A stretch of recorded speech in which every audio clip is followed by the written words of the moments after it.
Okay folks, so today I'm going to be making a little purse.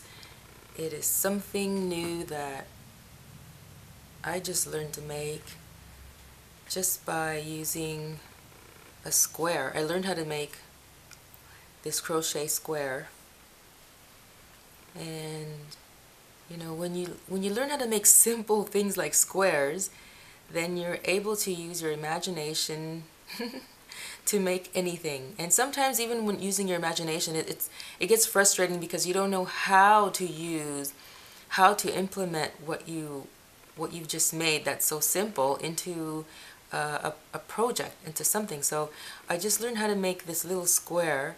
Well, I learned how to make this square about 3 months ago, and I was looking for a way to like how to make little mini purses, and I came across this one video that taught how to make very simple iPhone or iPod carriers. So the lady made, you know, this square, well, rectangular shape.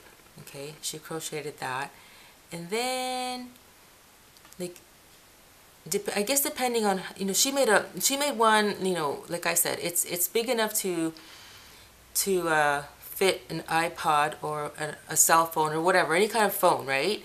But I was looking for something to teach me to make a mini purse, so I used her technique to learn how to make a mini purse.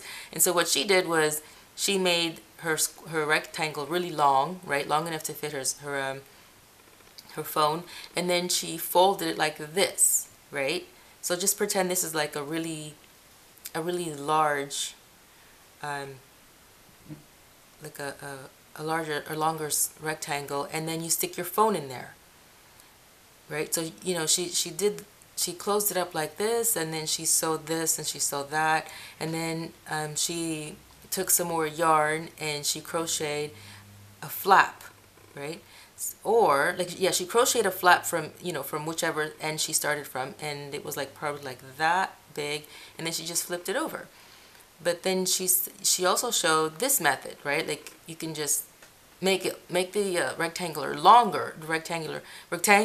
longer, and then instead of making a flap, crocheting a flap, you just do that, and then you do that. Right? So you see, it makes a little, like a clutch purse, a mini clutch purse. And I guess, well, obviously I haven't finished it, so I just wanted to show you guys.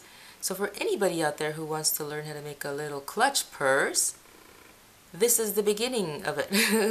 And yeah, I think it's really cute. So, and I also learned, I just learned a few minutes ago, I was watching her how to attach, like how you can attach a, oops, on my project, I should have put oh, I forgot to put a stitch marker in here. I don't want to like undo all my work. Is this where I'm supposed to put it?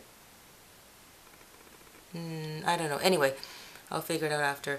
So yeah, she was giving instructions on how to attach a little strap. I learned how to attach a strap 3 months ago, but you know, when you're like learning so many like different crochet projects, and you're excited about learning so many at the same time, and you know, you finish one project and then you put it down and then you start up on another one, you tend to forget what you learned, you know, the first time, like a technique that you learned the first time. So then you have to like go back to the video where you learn how to do that certain technique and then apply it to the one that you're doing now.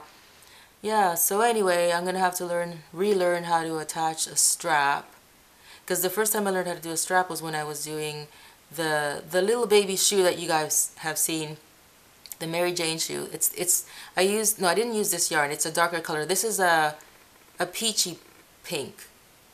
Yeah, it's a peachy pink. I don't know how you guys can see it, how it looks through your screen, but this is a peachy pink. Anyway, so yeah, when I get this one all done, I will show you guys my finished product. Okay, so yeah, it's pretty simple, huh guys? Okay, wait a minute. Let me see. Just a minute. It's better this way. Hold on a minute. Yeah, this way looks good. A little clutch purse. And the thing is, I didn't even know it was going to turn out to look like a clutch purse because, you know, you see how it kind of scoops. Well, it scoops here, okay? That part right there, that's whenever I make my squares, I always make the mistake of making the square a little bit too, it's not exactly like stretched out so that it looks like an exact square or rectangle. It always, you know, kind of gets cinched in a little bit. And in this case, it came out, you know, it's a good mistake because it just looks really good for the it's an effect that's really great that'll make my clutch purse look really neat. Very much like a clutch purse. So, okay guys, I am going to finish up here, and then when I get it done, I will put it back. Sorry guys, I'm getting distracted because I'm sitting next to the window. I didn't mean to say I'll put it back. I meant to say I will come back and show you my finished, my finished product. And by the way, if anybody's wondering about my nails, okay, just in case anybody's wondering about my nails, I will be doing a blog on how I get my nails like this. Okay, it's a design that I've been using for since the world began, guys, since the Lord created the earth. And I know there are so many other designs out there for, you know, different finger, you know, nail polish and stuff like that, but this is the only one that I've ever liked. There's some really wild ones out there, really wild ones, but this is the only one I've ever liked and that I've stuck with. So, you know, I'm hoping this is the first time also I'm doing a video tutorial on anything. So I don't know if how my nails came out here, if you guys can see my nails or what, I don't know. Okay? So we'll see how that turns out. Okay, so I'll leave you guys be for now, and I shall return with the second video as soon as I get this done. Well, actually, this was not a tutorial. Sorry guys, because I didn't exactly show you guys for beginners how to get this little rectangle. I guess I'll have to do that for you guys. Okay, so I'll do it for you guys. Okay, see you.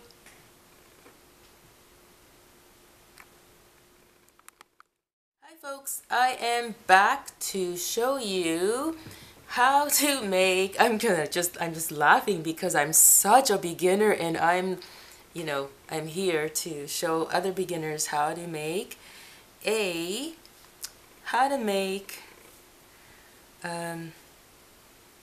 sorry guys, what I'm doing is, you see this here, my little clutchy purse. I'm just removing, I'm just separating it now. I don't need that part right now. I'm going to be finishing the purse soon, and then I'll show it to you guys. So right now I'm just going to show you how to, make the rectangle. How to make this rectangle.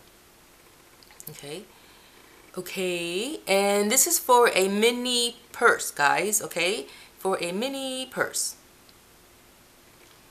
Okay, so now you guys have to bear with me because I am so new at crocheting, and I'm still not good with crochet terms, okay? So I'm just going to kind of explain things the best way that I can, and explain, whatever it is that I'm doing. Alright, so I learned how to make something called, actually I don't know what I'm doing here. This is not a magic circle. No, a magic circle is something else. I learned how to do that too, and I don't remember. Anyway, this is what I learned so far at the beginning of making my crochet project. So I will take, like, I guess to get it, like to get the yarn hooked, right? You gotta get like about that long, right? A piece that long. Okay, and then tie it. Maybe I should turn around for you guys, because I should do it so that I can do it facing you guys, right? I mean, you guys, you know what I mean? Like, as if though, okay, so like now I'm with you guys. I'm watching myself, right, through the viewfinder. So I'll get that out of the way. So, okay, so you get your piece of the short end of the string. Get the short end of the string, and then you put it around here like that. Is it this way? No, it's like that. Yeah, like that, I think. I forget, guys, but anyway. Okay, you do that. And then what I do is I just take my finger. Well, you know what? There's so many strings here. It's probably causing confusion, just like it happened with me in the beginning. I was always confused. I'm sorry, guys. I'm confusing you with my beginner my beginner tutorial tutorial. Now, how would I do this? Like that? Okay, just tie it around like that. Okay. I just do that. And you may want to hold it, you know, just hold it here like, oops, like that, right? So I'll do that again. Sorry, guys. So this is the short end, okay, and then you go like this, okay, and then you take this here and put it under here and hold it like that, okay, all right, okay, so I'll do it again. That's your short end, okay, then you put it around there, your two fingers, and then you do that, another circle, okay, and it goes under here, and then you bring your thumb down and you hold on to it like that, okay. And then what I do, this is like my own technique, but, well, from what I haven't seen this, but anyway, doesn't matter. I cross, like, I will take this one here, the circle, the yarn on the inner part of your finger, and then I will pick it up and cross it over to this, the yarn, the one there next to your, the outer one, and then, this might get a little bit tricky.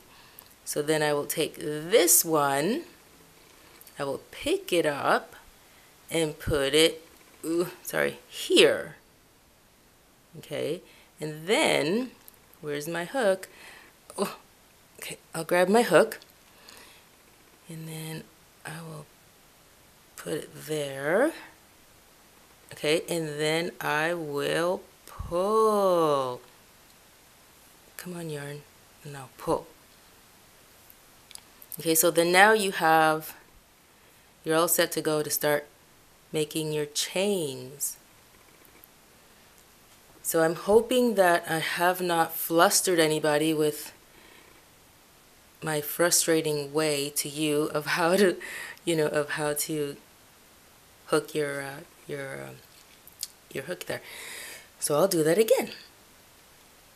Okay, so I mean, guys, this is like for absolute beginners like me, because the first time I learned how to crochet, I found this video that said, oh, I forget the name of it, but it said crochet for absolute beginners, and that's exactly what I am at this time. Okay, so here we go. Short end of your yarn, and then you wrap it around your two fingers. Well, you know what? To make the part when you cross over much easier, so that you have more room. Yeah, it's better to put your yarn a bit further into your hand. Okay, so you go around. Okay, go around. Okay, like that. Make sure. Okay, you go like, oops, yeah, like that, and then you just bring down your thumb to hold on to it. Or if you have like a method that's comfortable for you, and in whichever way you can hold down the thread, the yarn, then you do it, because that's what I did, guys. Like, I just, whatever methods and techniques you guys come up with that's good for you, that helps you with the project, then you do it. Because, you know, I just found that I just couldn't get used to a lot of the techniques that the tutorials were showing. It was so hard for me, so I just came up with my own. Like, whatever you come up with, you just do it. Okay, so then you take the inner yarn, you pick it up, you bring it over here, okay, and then you take the yarn here, this yarn, and then you pick it up and you bring it over here, okay, and then you grab your hook and sorry, okay, there we go. All right, it closed, so I just opened it up. So then you take your hook and you put it in there, and then you let go gently, okay, and then you pull, and then here you have, you know, you're all hooked in and you're ready to start making your chain. So then, okay, you do, I guess what is called, you start chaining, right? You do chain 1, 2, 3, oops,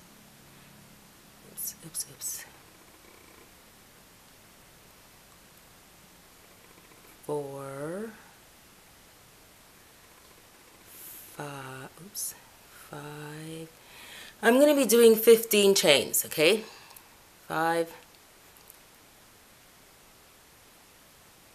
Sorry if the camera shook. It's just my hand, this hand here, this one accidentally bumped into it. 7. Oops. Come on. 8. 9.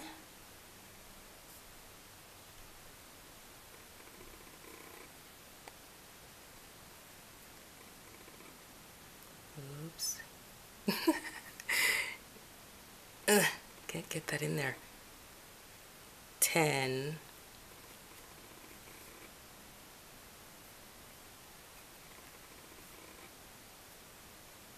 11.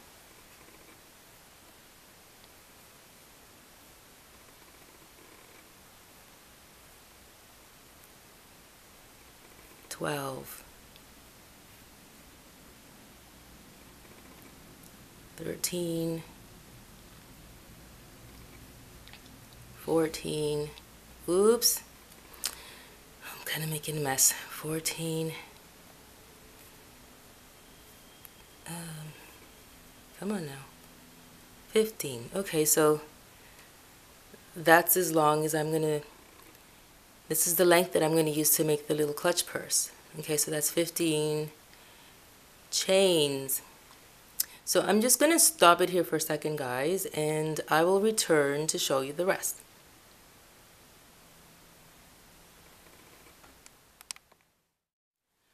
Okay, so I am back. Okay guys, so I'm going to continue here so that I can make the show you guys how to make the rectangle. Alright, so, oh, by the way, if anybody wants to know, oh, I should have done this earlier. I forgot to tell you guys what size of hook I'm using. Well, it says here 4 millimeter. Now this I'm in Canada, so a lot of the things that we get here are from the US, and as everybody knows, a lot of it's from China too. But the store where I bought all of my yarns and all that stuff, all my supplies came from a lot of the stuff that, like everything, it all came from the US. So yeah, it says it's 4 millimeter hook. Okay, and in another video I'll tell you guys well, at the end of this video actually, I'll tell you guys what size of yarn I used. Okay, so here we go. So what we do next, and by the way, I had to I have to switch positions because I was getting really tired the other way, because my camera, the way I positioned my tripod, it's too low for me to just, like, I had to bend down, right, because it's got to be close to the table. Anyway, well, actually I could have zoomed, but anyway, I'm here now. So anyway, so this is what I'm gonna do, and I'm hoping you guys can, it'll still be okay. Well, actually, you know what? Okay, I'll just try it and see how you guys think. Let me know, guys. Give me your comments, because if this position here with my hands facing this way, much rather than the way they were before, if it bothers you with how you're learning, then let me know. Okay, just leave a comment in the description box and let me know. All right, so this here, so I'm gonna, I guess what I'm doing now is called double crochet. So I'm gonna okay, from here, right, you hook it on like that, and then you stick it into the first chain. That's what I do. I stick it into the first chain right in there, like that. So now you have 3 rings. Okay.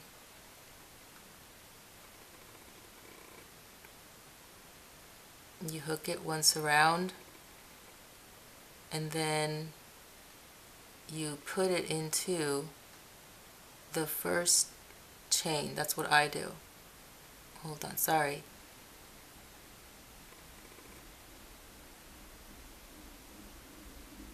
Oh, sorry guys. For some reason my hands are slippery today.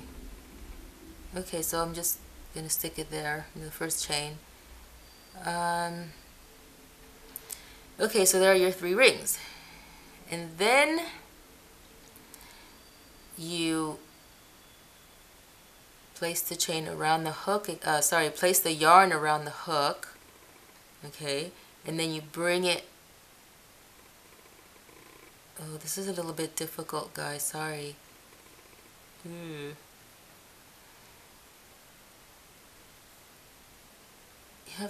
have to like, oh brother. Talk about a horrible tutorial, guys. Okay, just a minute. I'm just gonna try and make the middle chain a little bit loose so that I can, yeah, I can crochet there. All right. Ugh, okay, so I'll do it again. It's so confusing. So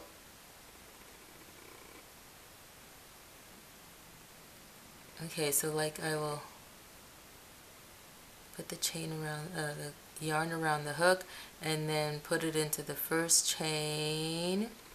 All right, and then like put the yarn around the hook again, okay, and bring it through the first 2. See there, it got tight again. Bring it through the first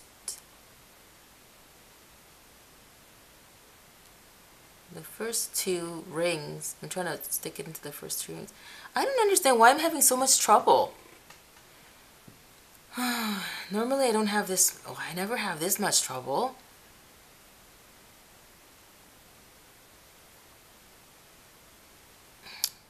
See, this is terrible, because for people who like myself, who are like still learning, what kind of tutorial is this? What kind of tutorial? Look at that. Okay, I'm just gonna do this all over again. I'm gonna do it all over again. So I'm gonna stick it into the second chain. Just for the sake of, you know, showing you what to do and making it easier. All right. So here we go. Now, was that the second chain anyway? I don't know. Anyway, so here we go. You put the yarn around the hook, and then let's just pretend this is the first chain when it really isn't. It's the second chain, and you put it in there. You put it in there. Okay, I'm hoping I won't have any more trouble, the same kind of trouble. And then, okay, you place the yarn around the hook again, and you bring it through the first first ring, and then the second ring. Come on, put it through the second ring, like that. Okay, now you have 2 rings left, and then you place your yarn around your hook again, and you bring it through. Hallelujah. There we go.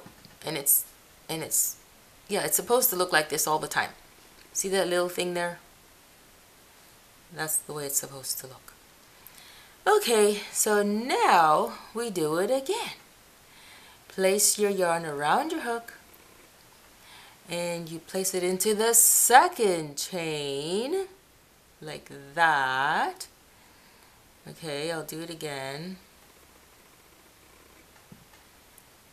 Place the yarn around the hook, and you put it into the second chain.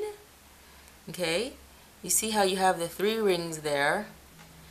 Then you place your yarn around the hook again, bring it into your first ring.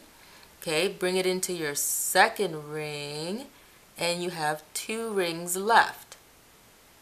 And then you place the yarn around the hook again, and then you bring that yarn through both of your rings. Okay, and then you see how it's coming along? Like that. Looks like a jellyfish. Just like that. Okay, then, okay, again, so we're going to continue doing the same thing from here, you know, from our beginning all the way to the very end over here. So we will do this, okay, place this around your hook, put it into,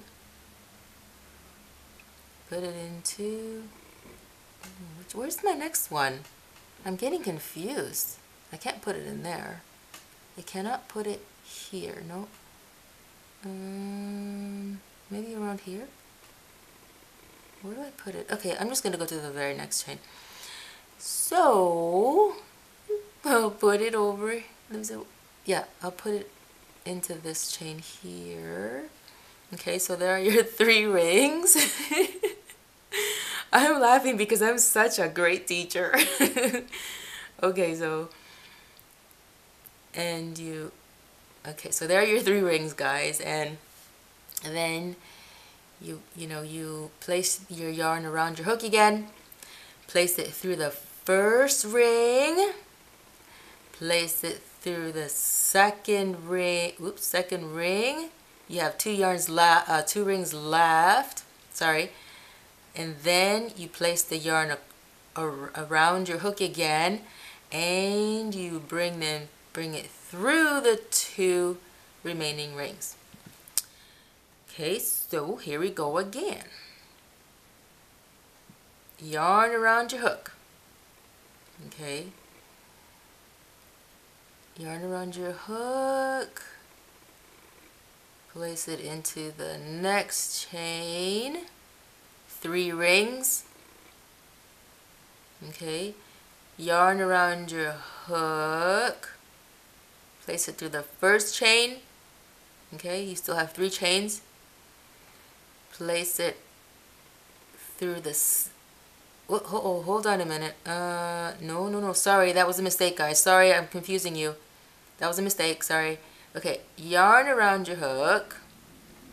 Place it, put it there, okay, in the chain.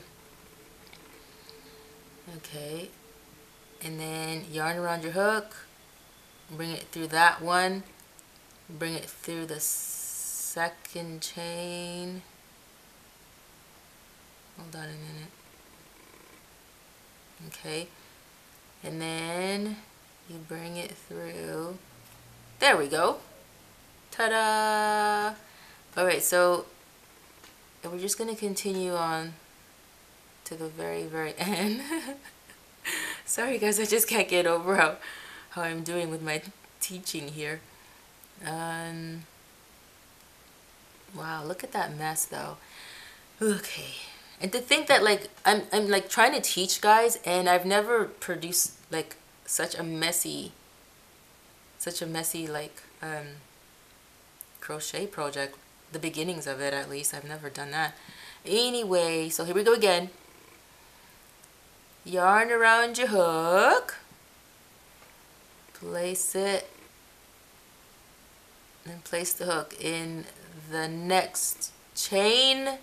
You have three rings. Okay, you have 3 rings. And then yarn around your hook. Place it through the first ring. Then then you take this one here and you place it through the second ring. Oh boy, hold on a minute. Oh, mistake. Well, that's what you get, guys, for tuning into the tutorial of an absolute beginner. Amen. Okay, so yarn around your hook. Look at this. Okay, place it in that gigantic hook, gigantic chain there. And yarn around your hook. Place it through the first ring. Place it through the second ring. Okay, and then yarn around your hook again, and you put it in there. And here we go again. Yarn around your hook. Place it into the next chain. 3 rings. Yarn around your hook. Put it into the first ring. Put it into the second ring. We'll pull it through the second ring. And then you have your 2 remaining rings, and then you grab your yarn and you pull it through here. Maybe that's what I should have said in the very beginning. Anyway, yarn around your hook. Place it into the next chain. You have your 3 rings. Yarn around your hook. Place it through the first ring. Okay. Place it through your second ring. Okay, now you have 2 rings left. Yarn around your hook and you put it through the last 2 chains. Yarn around your hook. Place it in the next chain. There are your 3 rings. Yarn around the hook, pull it through the first ring, okay, pull that ring through the second ring, okay, you have 2 rings left, and then yarn around your hook and pull it through the last 2 rings. So you see how it's coming along, guys, right? That's what you get. Doesn't have to be perfect, guys. It doesn't have to be perfect, because when we're first beginning, we're gonna mess up, just like me. Ta-da! So we just continue. Yarn around your hook. Place it into the next chain. There are your 3 rings. Okay. Then you yarn around your hook again. Put your yarn around your hook. And you bring it through the first ring. Okay, bring it through the second ring. And then you bring it through the last 2 rings. Okay. Oops, I made a boo-boo there. Kind of, you see how that's poking out? That doesn't matter, guys. These things are minor. Okay, so then yarn around the hook, place it into the next chain, Okay, oops, then there are your 3 rings. Yarn around the hook, place it through the first ring, place it through the second ring, okay, and then place, like, you yarn around your hook, and then you place it through the last 2 chains. Now, every time I get to the very end here, I always have trouble, well, okay, what I mean is when I get to the very end, I kind of have trouble because making it into, like, okay, when I get there, I'll show you guys. Okay, let's just do it. Yarn around the hook, and at some point here, we're supposed to stop, but okay, I think yeah, okay, 1 more chain to go. So normally, like, okay, you see this very last chain. Let me get something, just a minute. I'll get one of my yarn needles, and I'll use it to point something out to you guys. So you see, okay, like, it's so difficult. This chain here, this one here, I don't know that you're supposed to do a last if you're supposed to do a last chain in here. I don't know, but I just do it anyway, and it still comes out okay. But yeah, I guess it depends on, like, what I'm saying is, like, it depends on, to me, like, it depends on whether the hole there, that little opening, is large enough for me to get the hook in there. And if it's not, I'll just leave it and continue on working, and my projects still come out fairly decent. Okay, so that's what I was trying to explain earlier, where I didn't know the words to use. Okay, so I think this might be our last chain. So here we go. Yarn around your hook. Oops, sorry. Okay. Yarn around your hook. Place it into that chain there. Yarn around your hook. Place it through the first ring. Then you place it through the second ring. Oh, hold on. Okay, second ring. Then yarn around your hook and you place it through the last 2 chains. Yeah, so I guess that's how it's supposed to be done. Even though that little knot there, that knot, it's poking out, but maybe that's the way it's supposed to be. Finished off like that. But anyway, because when I see the perfect people do it, I don't normally see this. I don't remember seeing this little thing here poking out, but I don't know. It doesn't matter. It's still, your stuff is still going to turn out well. Okay, so what I'm going to do is I'm going to finish up. So you guys, you know what you can do to get it to, now where is my, I have to go, hold on a minute. Okay, oops, sorry. I pulled in some Kleenex by accident. Okay, so since today we're making, you know, in this tutorial I'm making a mini purse. We're only going to make it as long as, you know, this here. I'll get my measuring tape. Where's my measuring tape? Here it is. Ta-da! Okay.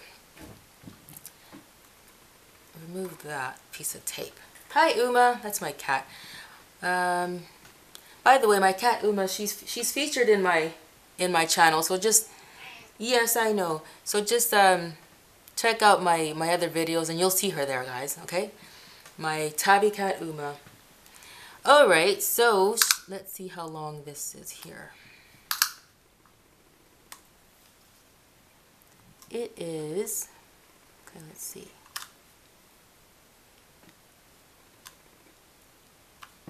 It is, well, I'll do the longer side. Move this out of the way. Clutter out of the way so that you guys don't get confused.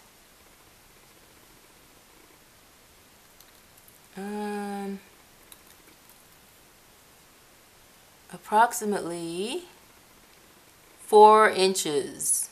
It is 4 inches wide. Sorry, long. Yeah, so it's 4 inches in length, and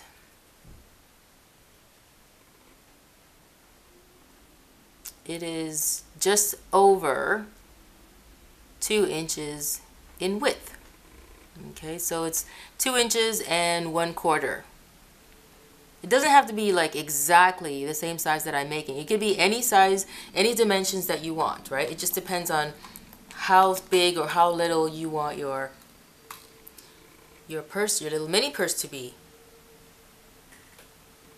All right, so yeah, so you guys are going to continue doing the same thing, but oh, sorry, I almost forgot. So you know what? After you come to the end,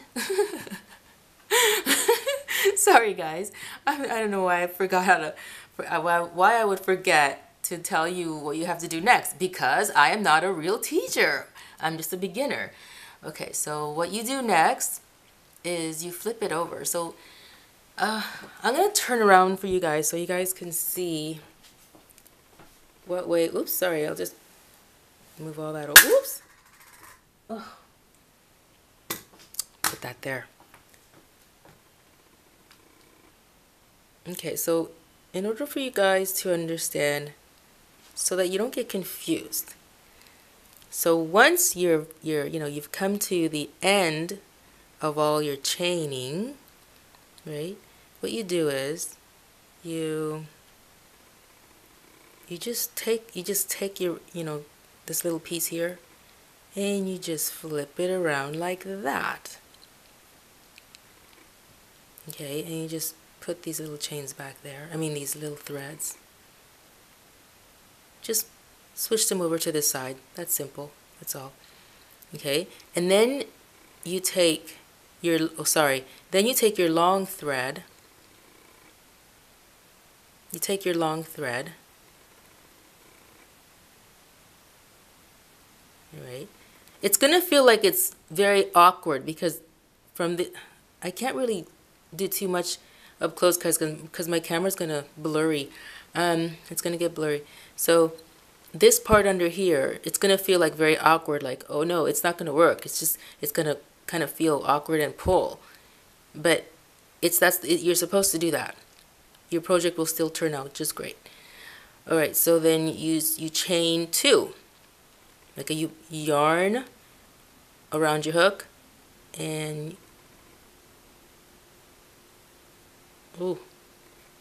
1, 2. Okay, and then you do the same thing that you were doing, just earlier when you were putting the yarn, what am I saying, guys? Well, you know what I mean. You just do this. We just carry on. I'm just getting really carried away with getting confused because there's so many people outside right now on my street, and it's just, my street is normally very, very, very, very, very quiet. Okay, and there's like a lot of action going on right now, and so I'm getting confused and I'm stumbling for my words. All right, so then you put your yarn. Yeah, we just continue with what we were doing before, right? You just put your yarn over around your hook, right? And then you place it into the first chain. Okay, you place it right in there. It's very difficult to do this while looking through the viewfinder. So you yarn around your hook, and then you place it. Oh brother, is anybody having any fun here? Just post your comments and let me know. Okay, yarn around your hook, and you place it right there. Okay, That's your first chain. Ugh, sorry guys. And then you yarn around your hook again. Okay, there are your three rings. Yarn around your hook, put it through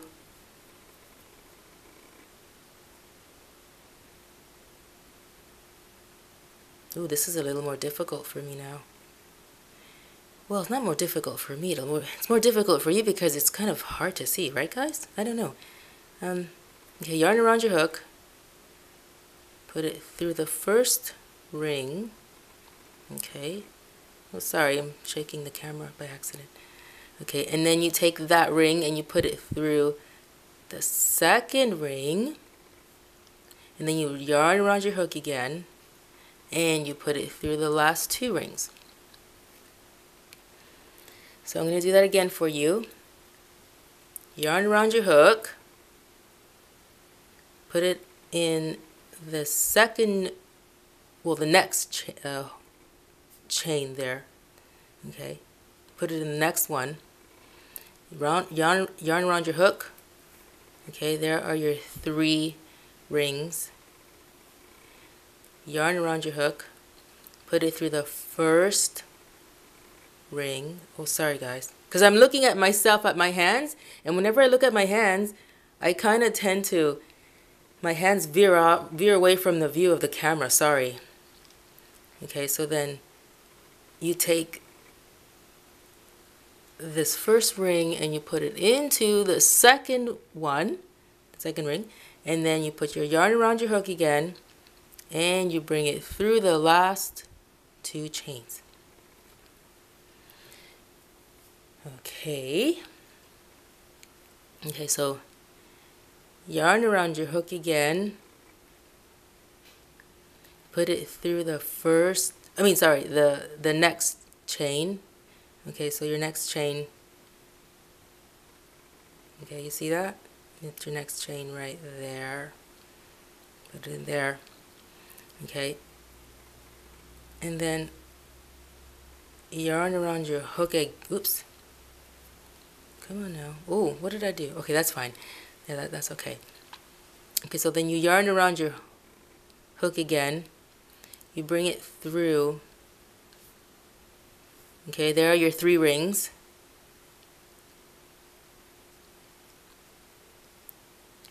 Your three rings. Then yarn around your hook. You bring it through the first ring. Okay. You bring this one here, the first ring, through the second ring. Then you have two rings left. Yarn around your hook. And you bring it through the last two rings. Alright, so you see how it's coming along, guys? Like that. Hold on. Sorry about that. My camera stopped recording for no reason. It just stopped recording. Okay, so that's what it looks like. Okay, coming along. Alright, and here we go again. Yarn around your hook and you put it into the very next chain, okay, which is right there. Alright, and then yarn around your hook, put it through there, and there you have your three rings.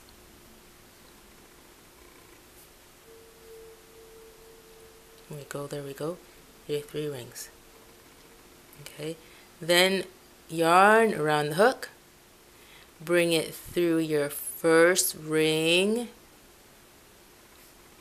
Okay, then bring this ring here through the second ring.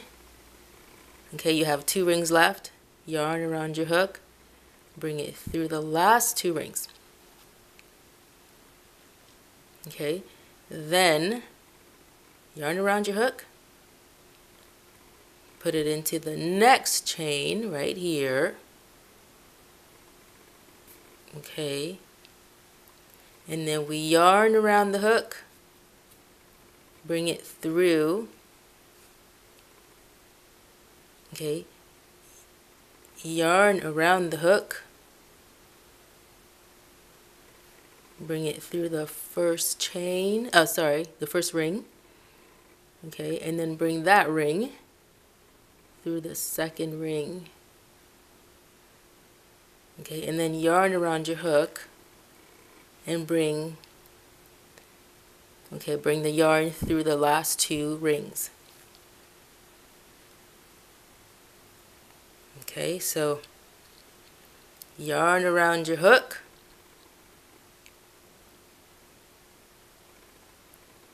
okay, put your hook through the next chain, yeah, that's right, the next chain in there, okay, and then you yarn around your hook again, okay, so now you have your 3 rings. Then you bring your yarn through the first ring,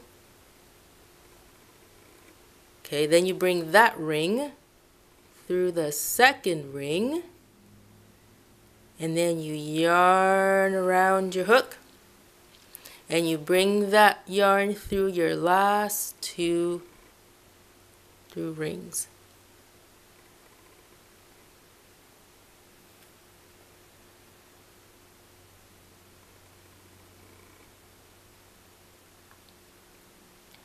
Okay, so here we go.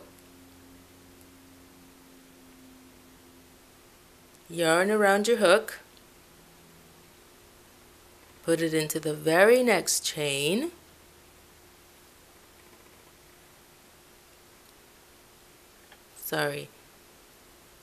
shaking, I just accidentally tapped the camera. Okay, so then you bring it into the, oops, oh boy, sorry.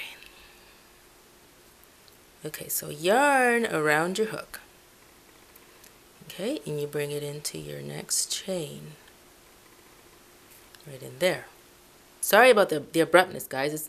Sometimes the chains are so tight, and when you're pushing the hook through the chain, it makes you kind of have a sudden moves. Anyway, so okay, so now you have your 3 chains, right?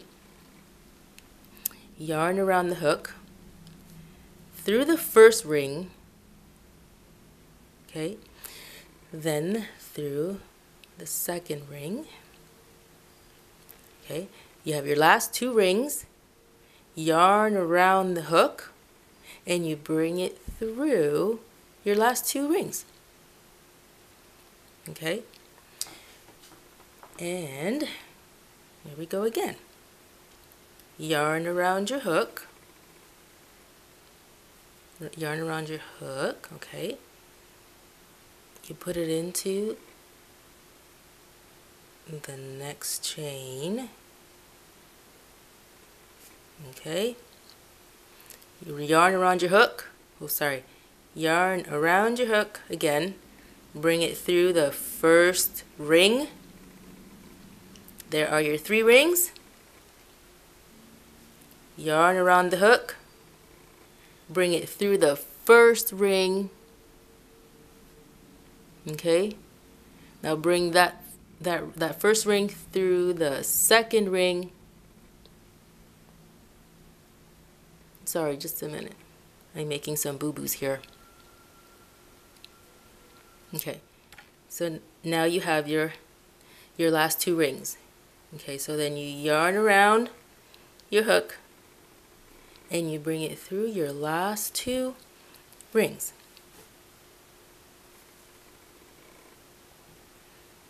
Okay, so this is what it's looking like so far.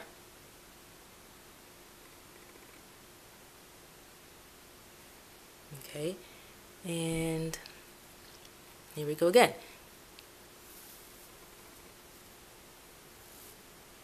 Oops, I'm hoping I'm not going to get tangled up there. Alright, so yarn around your hook, put it into the next chain in there, yarn around your hook, bring it through, bring it through that chain, and then you yarn around your hook again. You bring it through your first ring, bring that ring through the second ring, okay, and then you yarn around your hook again, and you bring the yarn through the last 2 rings. Okay, looks like a long shoe. Okay, so yarn around your hook, put it into your,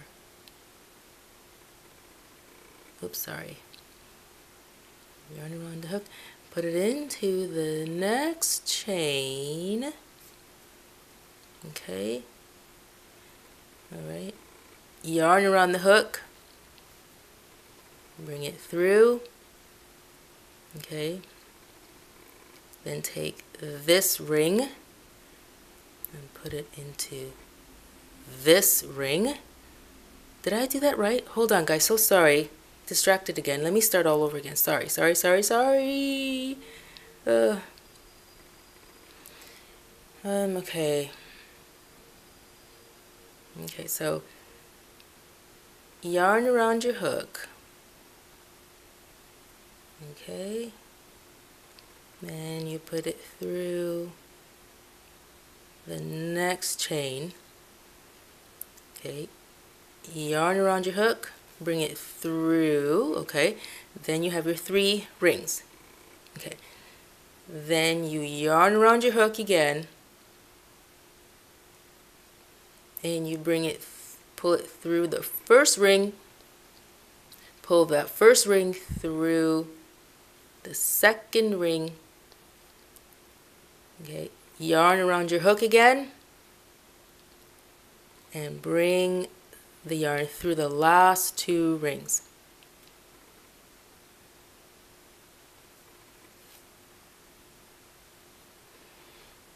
Okay,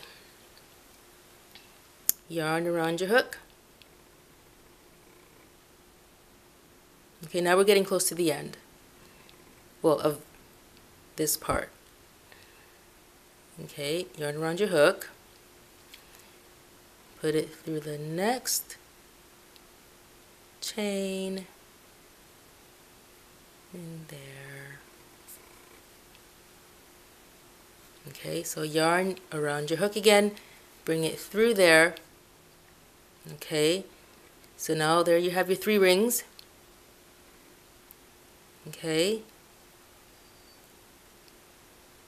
yarn around the hook again, bring it through the first ring.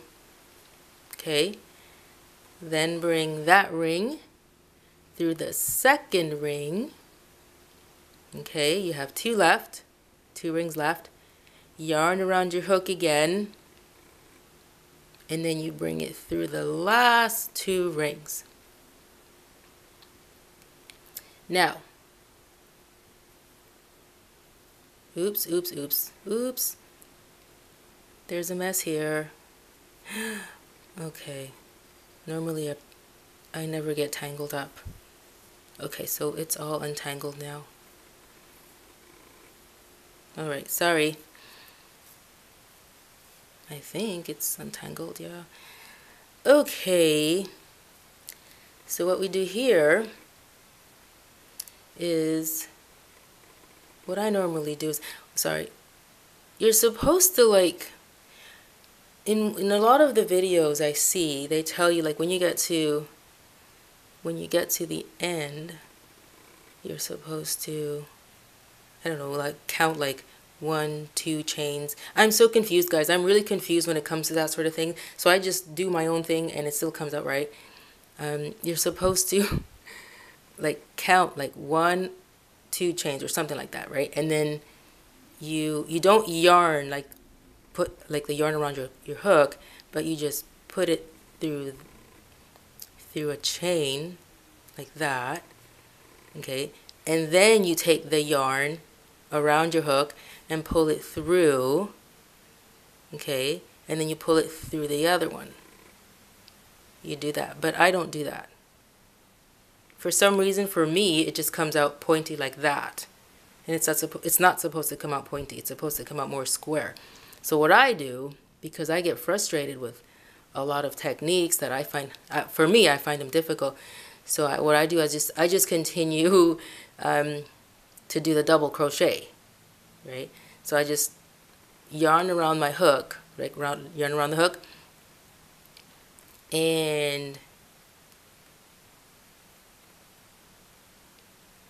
just, you know, stick it into that chain there. The top chain, I guess it would be the top one.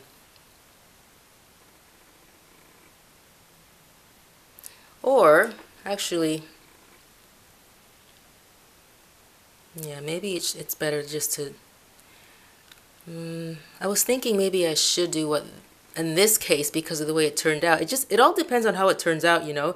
It's a process of learning and, you know, trial and error, you know, and then you just figure out what's, you know, as you go along as a beginner, you figure things out on your own and how things will work better for you, and eventually things do turn out perfectly. And you never know, you know, that it was not done quote unquote perfectly, you know, the right way. So instead of doing the double crochet, which is what we were doing, I think that's what we were doing, like the yarn over and putting it in here to the next chain to get like the 3 rings, what I'm going to do is I'm going to do what they suggest in this case because of the way it turned out here, pointy. Normally for me it turns out more squarish like that. See, it turns out more squarish. That's what, at that point, you know, I just do the double crochet, like for it to turn out with the 3 rings. But in this case, since it turned out like this, so you guys, you have to improvise so that it turns out the way it's supposed to, but only in your own, through your own methods, you know. So I'm going to, instead of doing this, yarning and then putting in there, you know, to get the 3 rings, I'm just going to what they call chain. So I'll stick it here, right in there at the top, there at the top, okay, and then I will put my yarn and over and pull it through, okay. I'm not going to put the yarn around, no, I'm just going to continue by grabbing this ring and putting it through this one. That helps us to continue. I guess that's kind of like seals the work so that you can flip it around and continue on the other side. Okay, so for you guys, if this side here turned out like more squarish, okay, even in my experience, you can still do, you can either do the double crochet like what we just did with the, where you get the 3 rings, or you can do what I just did here, right, which was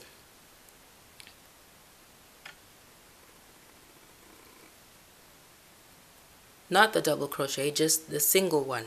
I think that's what we're doing, right? You just stick it in there, okay, the hook in there, and then you bring the yarn around your hook, bring it through that stitch, okay, and then you bring that, you know, this little ring here, that first ring, you bring it through your second ring, okay. So it'll turn out right, guys, don't worry, no matter how it's turning out for you guys, it'll come along. So then you do what you do. Whenever we get to the end, you flip it over. Okay, so you just, the last time I went like, I kind of turned it this way, but it's kind of confusing for some people watching. So we'll just keep it like that, okay? And then you flip it over. You go like this or whatever, whichever way you want to grab it, and you just flip it over like that. And then I guess you got to go this way in order for you to work, you know, to because we're going to be chaining again all the way down here. Okay, so I'll do that again. So we just finished, okay? We just finished. Okay, so then you flip it over like that. Okay, and then just bring it down like this. Right, and now your yarn, I gotta flip that around this way. Just put it, nothing fancy, just put your working yarn, okay, this yarn, the one that you're working with, making your chains out of, just put it back there like that, because we need to get that, we need to have it out of the way. Okay, so I'll do that again. All right, so okay, this is us right here. We're just finished working, making this little thing here. Looks like a pickle. Okay, so we hold it like that. Okay, and then we just flip it over, and this is backwards this way, not this way. Okay, you go that way, away from you. Okay, so you just, it's like this, then flip it away from you. Now it's upside down. Okay, and then you just bring it down like that. And then all you have to do is just take this yarn, the working yarn, and put it behind the pickle. I mean the, what am I saying? Put it behind your almost purse. Put it there. Okay, and then you continue with, in the same way, okay? So now, see there's your ring. You put your yarn around your hook, okay? You put it through this, oops, there, we put it through there. And we do it 2 times, a second time, okay? And then, I'm gonna be finishing up pretty soon, guys, okay? And then, all right, you put your yarn around your hook, all right? And you put it through this, the very first chain right there. Stick there. Okay, now you have, it's kind of hard to see, but you have 3 rings. Okay, and then you put your yarn around your hook. Okay, and you bring it through. Okay, now you have 3 rings. Well, oh, did I make a mess? What happened here? No, it's okay. So then you bring, sorry guys. Okay, you put your yarn around your hook. Okay, you bring it through the first ring. Okay, bring it through the second ring. Okay, the second ring. Yarn around your hook. Okay, and then you bring it through the last 2 rings. Okay, so guys, just continue on until you get to the very end, until you do what I just taught you guys. So you flip it over. Okay, you just continue until you get to the very end, and then you flip it over, and you just continue flipping it over and making it as long as you want. All right, let me go get my almost finished little purse. So we're going for this, right? This is what we're doing. Now this one turned out a bit smaller. This one's a bit larger. But anyway, you get the point. So you just continue doing what I showed you to the best of your ability according to my teaching skills, and make it as long as just make it as long as you want. Right? You can make it long or short or however, but if it's going to be a mini purse, then you have to make it, don't make it too long, because then it's not going to be mini. So this is, based on the measurements I gave you earlier. I think it was 4 inches by 3? Let me see. Let me try again. Yeah, you just make it as long as you want. So, okay, 3 inches in, oh no, okay, in length it is 3 inches and 3/4 in length. Okay, and in width it is 2 inches and 1/4. And for centimeters, for the people who work with centimeters, sorry guys, I'm accidentally poking that, like, hitting the camera with my hand, my right hand, sorry. Okay, so for centimeters it is 9, in length it is 9.5 centimeters in length, and in width it is exactly 6 centimeters. It doesn't have to be these exact dimensions. It can be whatever you want. Just make whatever your heart's desire wants, because it's your project and you have to be happy with it. Okay, so it's whatever measurements you want. Okay guys, so yeah, I guess I'm still so new at doing tutorials, so I'm going to finish this up. And well, actually I'll be working with this one, so I might as well work with this one. This one was just the beginning. Look at that, it looks like a pickle. Even looks like a finger, guys, see? Like a pointy finger. This one here, look, doesn't it look like a pointy finger? Look at that. Like a pointy finger. Or index finger. Anyway, so I'm hoping that you guys had a really nice time enjoying my tutorial. And I'm hoping that I really didn't frustrate anybody. You know, yeah. I enjoyed it, but I'm just hoping that nobody got too frustrated, and that you guys, for the absolute beginners that enjoyed my video, I'm really hoping that you really did learn. And I would love to see, your beginnings and your postings. Yeah, just send me your videos, send me pictures, and I'd love to post them on my blog.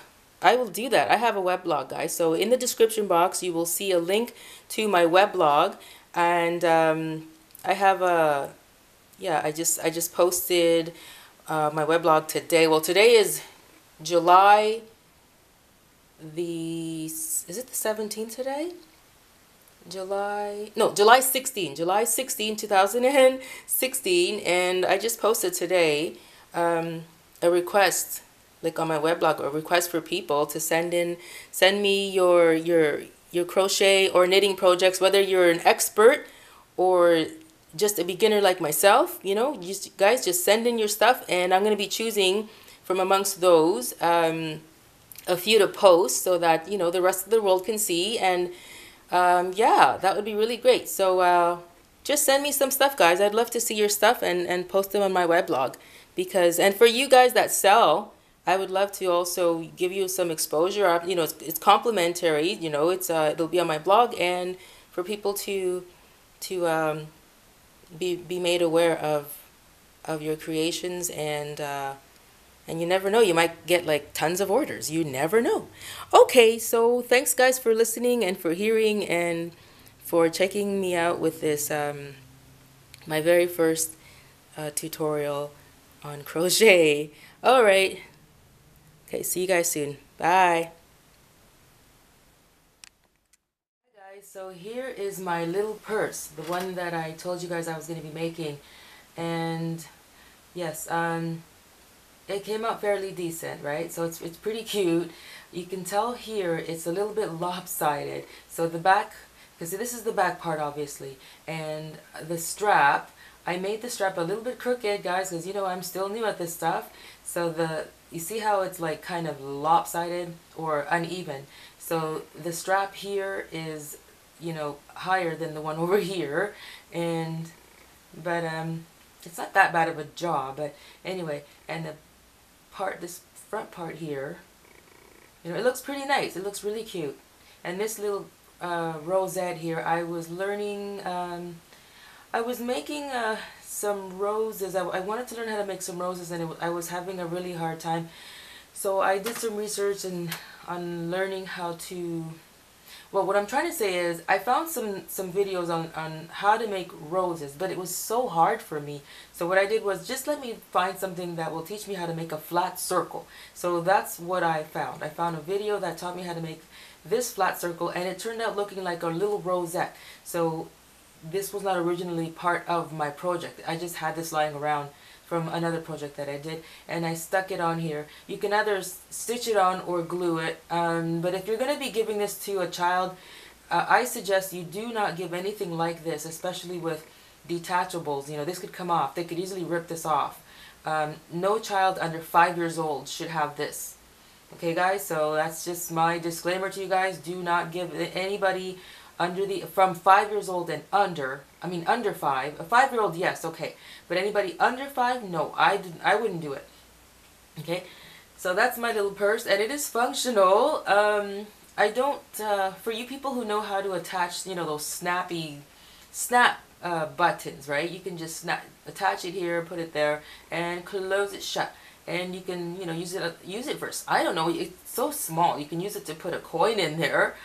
But other people, you know, right nowadays, there's a lot of, like, you know how boho is in, like the boho look, like I guess 1970s fashion is in, and you can use this as a keychain, or you hang it on your boho purse or boho beach bag. Anything to do like kind of like a hippie look, guys. This is very in. Also jewelry, oh, keychain, I said that right. This is also used in, you know, in jewelry, like a pendant, right? Like people are using these things for pendants and stuff, and also they're using them as earrings. You know, you're not gonna, I guess, I mean, some people are really, they don't really care about how large their earrings are. You know, I used to wear large earrings, but like large hoop earrings, but some people will actually wear this as an earring, guys, or a pendant on a necklace. So this is what I did. I just finished. So I made this one about 2 days ago, and then this one here I just made it now. And the thing is, I just finished a half-an-hour tutorial on how to do this one. I just finished making this one, but when I reviewed the video, I realized that my hand for the majority of the time was outside of the view of the screen of you know, of what you guys could see, and it was so frustrating.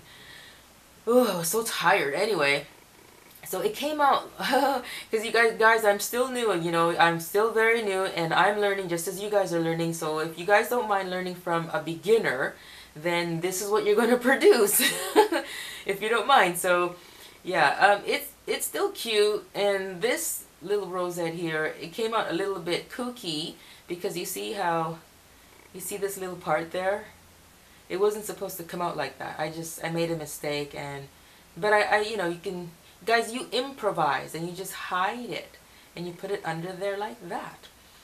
So yeah, so that was my little clutch. This is more of a clutch purse. This one is, I meant for it to look like a clutch purse because that's how it was kind of turning out when I was first making it, but then it just came out looking more like a purse. And so this one here looks more like a clutch. The body looks more like a clutch. Okay, so what I'm going to do is I just, in order to show you guys how I made this, and as you can see, it has raw edges, and I'm still learning how to finish off, you know, the edges, and how to finish off attaching the strap more neatly, because I'm having trouble with that. I don't remember, I was having trouble comprehending how the lady was attaching, how she was finishing her strap. Like she would attach it and then she'd finish it off nicely. You see, I'm able to do it neatly on this side over here, right? But on this end over here, it's when I finish it, that's where I'm having trouble. I'll look at it again and then do it again for you guys. Alright, so what I did, I stitched this up really quickly. It took me about 17 minutes. Maybe because I'm a new person. And see, guys, over here how I'm still having trouble, you know, finishing it off straight like that. Right? It's finishing off like this. It's funny. Okay, even on this side. So, but anyway, we improvise, guys. And so what I'm going to do is, okay, so with the lady in the tutorial of how to make this little purse, well, she was making, as I mentioned earlier, in my other video, the other clip, she was originally making a a purse, or not a purse, but like a little, I guess you can call it a purse for, no, a case for a cell phone. She was making a case for a cell phone. And by the way, sorry guys, my nails are kind of chipped. My nail polish is chipped, so I apologize for that. They're still fairly decent, but they are chipping and chipping and chipping away. But yeah, but anyway, it's okay. So I'm gonna, I also, guys, I have trouble finding out which side is like the inside, the good side, and which side is the not so neat. Well, you know what I mean, like the inside part and the outside part. But that doesn't matter, because that's something that we will learn together as we go along.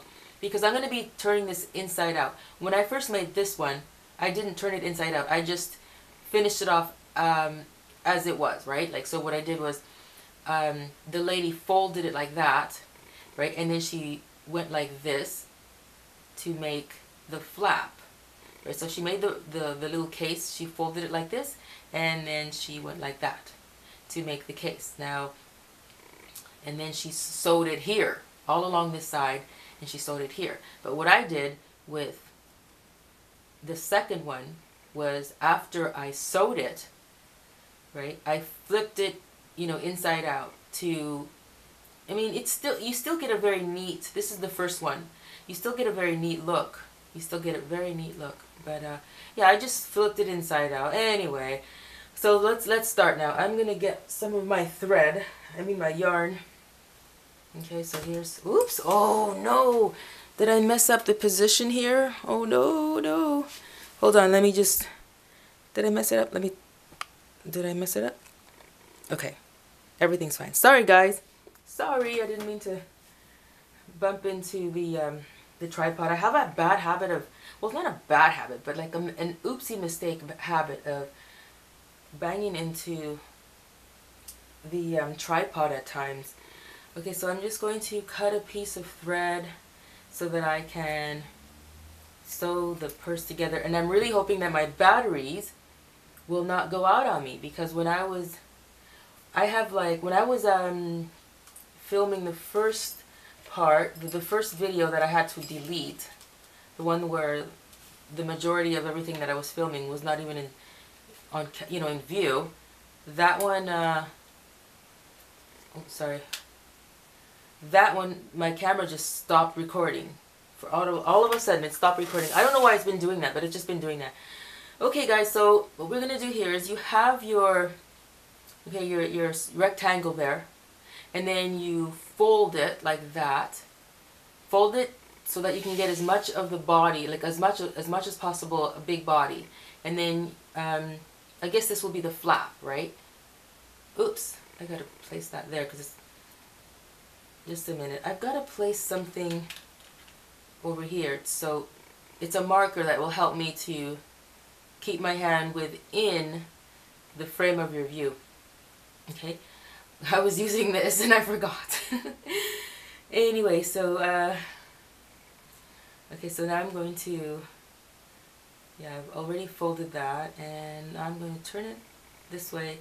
And so you're just going to, you know, from the top of the top stitch, okay guys, you take the top stitch from the back or the front, it doesn't matter. I just start from the back, and you stick it through there like that, and you pull it through, okay? And then you're going to stick it through here again, okay, stick it through here again, because you're going to make a knot. Okay, you stick it through there, and you see this little ring there? You can stick your finger through there just to keep it from closing, and you pull, okay, the yarn through.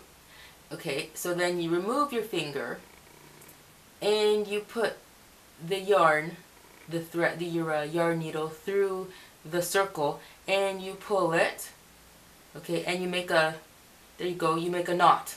So then you can cut that. I believe you can. I think it's safe to cut it. Oops! No. Is it safe to cut it? Ooh, it was coming through. What did I do? No, it's not safe to cut it, guys. Okay, let me do that again. Let me do that again. I think I'm doing something wrong, guys. Bear with me, because I'm new too. So I'm just gonna stick that through. Let me see. Is that making a knot? I don't know. Oh boy. Normally makes a knot. I think it did make a knot. So I'll just do it again. You stick it through that. Okay, I've been sticking it through the same stitch. So you stick it through the same stitch. You pull it through. Okay, you do it twice, guys, just to make sure. And you stick it through the circle again. Pull it through. And then you do that. There you go. Where'd that other piece go? I have no idea what happened to it, but it's disappeared. But anyway, if you still have a piece of string hanging out there, just tug on it. Really, just give it a good tug. And if it doesn't, if you don't feel that it's sliding through, then it's made a good knot. Okay, so then we stick the needle through, the stitch here, a top stitch, put it through the other side, and you pull through. Then you do it again. Put it through the top stitch, pull. Okay, and there you go. Pull through. Do it again. Come on. Pull through. And there you go. So now we're getting close to the top. So you stick your stitch through the top here, through there, and there you go. Okay, so now we're going to stick the needle through the same stitch again. Sorry guys. Stick it through the same stitch again, through there. Okay, and this time we're going to make another knot. So you stick it through and make sure that your circle remains there. Okay, you have a circle. If your string is long enough, then you don't need to put your finger through. Just make sure that you don't, like, it's for me, I like to stick my finger through it so that when I pull this through this way, you see how the circle kind of tightens up? I don't tighten it up. So then you can stick the needle, you have to stick the needle through the circle. Okay? And you bring it through the circle. And then you can put that down and just pull. There you go, and now you've made a knot. Then you cut it. Alright, so then never throw away these pieces of yarn because you will be needing them for scrap yarn, guys. You will be needing them. So we'll put that to the side. So now we're going to get another piece of string. And we're going to cut it. Okay, and oh yes, when it comes to threading your yarn needles, in my other tutorial I was showing you, I was using my, this is my package for my yarn needles. What I do is this, okay, I will place the yarn across the eye of the needle, and then I'll just place, just tug the thread. I'll shove the thread through there. Shove it through the needle. It's kind of hard for you to see, but you understand what I'm saying. So I'll just shove it through there, like that. Oops, didn't go through. Shove it through. Come on. Okay. Or an easier way, is just for you to use a bobby pin. Okay, you just take a bobby pin, where you can thread the yarn through the bobby pin, like that, and then thread it through your yarn needle. I don't know if yarn needles come in different sizes, but like for the eyes, I don't know. But I know this yarn needle, what's that? Y'all, they do come in different sizes. This one is a 2 inches and 3/4, 2 and 3 inches, 2 inches and 3/4. Sorry guys, 2 3/4 inches plastic yarn needle. Yeah, so it's a 2 3/4 inch plastic yarn needle, or 7 centimeters. Okay, so this is the one that I bought. So this, but I don't know what that has to do, if that has anything to do with the size of the eye of the needle. But anyway, you know, your standard bobby pin, like the small bobby pin should be able to fit in your yarn needle. So I just stick it through there and pull it through. Okay, and then you just remove the bobby pin. Okay, and then we are going to thread the other side of the purse the same way. I guess you can start from here, from the side that you started on this side. I started from down here. I finished up here. So now we're going to, you know, do the same thing. Start from down here. So you thread through the top stitch there, those two top stitches. Thread them through there like that. Okay, so now I'm going to see, okay, I'm going to put it through the same stitch again to see if, I'm hoping I'm not going to have that same problem. Okay, so we made the circle, okay, and then you put it through the circle, and hopefully we'll get, did it make, oh shoot, sorry guys, oh, it came through. Alright, so I must be doing something wrong. We live and learn. Okay, we put it back into that top stitch. Okay, okay, so then we go back into the same stitch. Oops, what have I done? Oops. Okay, you know what? Sorry guys, I'm gonna, oh, it made a knot. Oh, no it didn't. It broke off. Oh. Well, I hope you guys don't mind learning from a beginner. We'll get it. Okay, there we go. Put that in there. Okay. Oops, almost came out.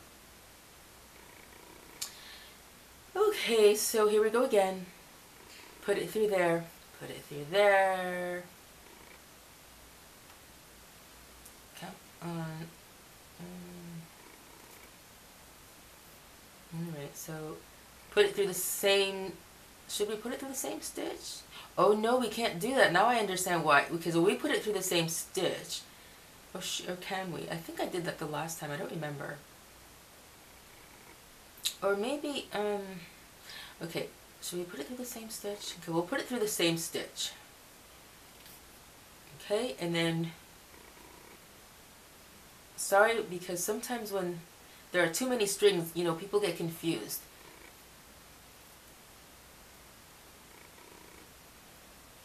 So we put it through the same stitch.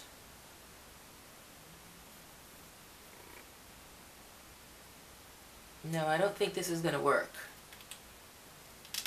No. I think I'm just going to put it through the second stitch to see how that turns out. Okay, so there we go. Stitch again. So I'm going to put it, oh brother.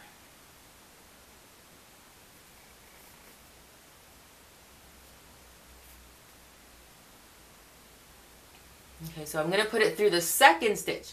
So that's the first stitch. I'm just go to the second stitch, and I'm going to put it through the second stitch and see how that works. So, oh, see, now I've accidentally unthreaded my yarn. Ay, mi madre. Okay, put it there like that. Ugh. Okay, I'm just adjusting my seat. How about that, guys?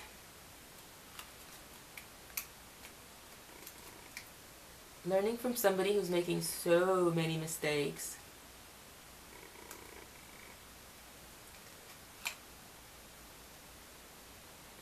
Okay, so then, okay, there's that circle.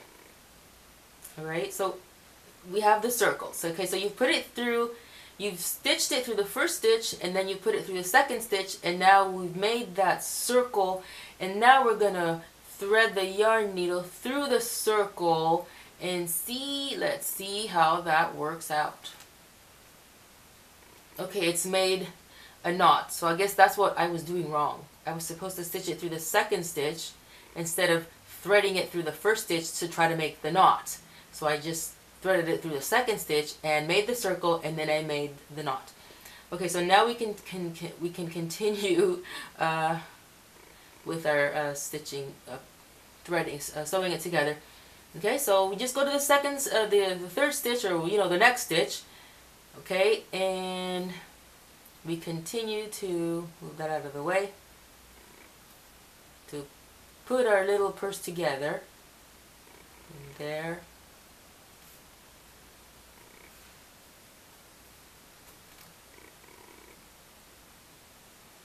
Next one. Okay, and here we are. Well, for me, I got to this part here. Put it there. Oops, where am I going? Put it there. And I've got to get that little end there. Okay. Put it through there. Oops. Got to bring this up. Okay. And now we're going to make the knot again. So put it back in the same stitch. Okay. You put it back in the same stitch when you're at the end. You put it there. Okay. Make sure that you get that circle. And you bring it through. Okay. And then you take, if your string is long enough, okay, it should be. Or if it's not, just remove the needle and stick the thread through the circle. Okay? So put the needle through the circle, sorry, and then you can just remove the needle and then you pull. There you go, now you made your knot. Okay? And so now, I'm going to cut this part here, or you can just leave it because it's going to be going on the inside, but if you want to neater, you just cut it like that. So, now we're going to turn it inside out. You don't have to, but that's what I prefer to do. Okay, turn it inside out. And because guys, like I said, I'm still learning how to make my rectangles and squares even. So my rectangle came out slanted, right? So anyway, this is the top part of the purse. And oops, I forgot to get one of these. Forgot to get one of these guys. So if you can kind of hold on, if you can hold on for like just a few seconds, I'm gonna run to another room and go and get it, okay? And then I will be right back. So hold on, guys, I'm coming back. I'm coming back. Hold on. Just a minute, hold on.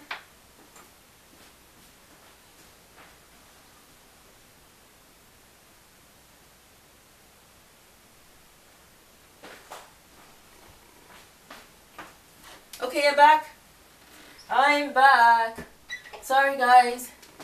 Oh, it's so terrible when you have to wait like that. Okay, so here is another one of those little flower rosettes that I made. Okay, so it's too big. Like if you were to bring this flower, if you were to make this purse to scale, then this would obviously be too big for a clutch purse. But for the sake of, showing you how to, just embellish it, I'm just going to use this, because this is what I have available right now. This was made, I made this for another project. About 2 months ago, I was doing some research on how to make roses, and every tutorial I found was very hard for me. So I said, okay, let me just forget that about learning how to research on how to make roses. So I'll just find something on how do I make flat circle. So I came across a super easy tutorial, and the person taught me the instructor teaches how to make the flat circle, and it turned out to look like a flower anyway, which was very, you know, really good idea. I mean, a bonus. And no, where's my needle? Where am I? Okay, there's my needle. No, I don't need my hook. I don't need my hook. I need this needle. So what I'm gonna do is grab another piece of, normally these guys I would leave like the thread, the green thread, right, attached to here, but this one doesn't have it, so I'm just gonna use a pink thread. Okay, so then I'm gonna thread this. You can glue it if you have like really strong glue, guys. I mean like glue that will never ever allow any of your embellishments to detach, then that's really good too. Okay, but just for the sake of teaching how to attach an embellishment with a needle, then I'll just do this. And bear in mind, guys, I'm still learning how to attach embellishments, stuff like this, to crochet projects. So this is the way that I did it for the first two that I made. Okay. Okay, so here we go. So what I did was, okay, so first of all, you can either attach it over here, looks nice, okay, over there, in the middle, over here. And for some people who know how to attach, you know those snaps that you find on babies' clothing, right? You can attach it here and just close it like that. It's functional. You can put a few coins in there, okay, and you snap it. And but I would suggest, my suggestion, my advice is to put like maybe 3 snaps, one here, one there, because if you're gonna deal with coins and you don't want anything to fall out, you don't want to miss like lose anything. All right, so here we go. So what I did was just take any stitch, okay, any stitch here, and stick it. Ooh, these ones are like tightly woven, and just stick it through here and pull it through, okay, and then stick it like at the top of the fold, and put it in there and just pull it through. Okay. Did I do that right? No, I didn't do that right. I'm going to do that again, because I think what I want to do is, because what I'm thinking of doing right now is not what I did with the first 2 purses. It was a lot harder. I did a much difficult, it was more difficult to attach it. So I think what I want to do is make sure that these 2 come through here, because before I did like what I did just now. Like I threaded it, but the one thread was left on the outside of the purse and the other one was in here, so it's kind of difficult to tie it up. And then I had to, you know, figure out how I was going to improvise or whatever, how to make sure like both ends ended up on the inside so that I could tie it up. I mean, that was pretty easy, but it's a lot easier when you make your job easier by sticking both threads to make sure that they end up on this end. So here we go again. I'm going to thread. Oh, sorry guys, my nose is itching. Okay, so I'm gonna. Sorry guys, my camera stopped recording for no reason. It just stopped recording. So here, sorry. So I'm gonna continue. All right. So I've just threaded my yarn needle through the little rows here, or whatever embellishment you have. Okay, and I'm going to stick it right anywhere, you know, anywhere you want. It's up to you. And you put it through there. Okay, and then, whoops, okay, pull it through like, oh, wait a minute. Oh, I see okay, I understand what I'm doing. Okay, if I want the 2 ends to end up over here, I've got to do it the other way. Okay, yeah. I've got to do it the other way.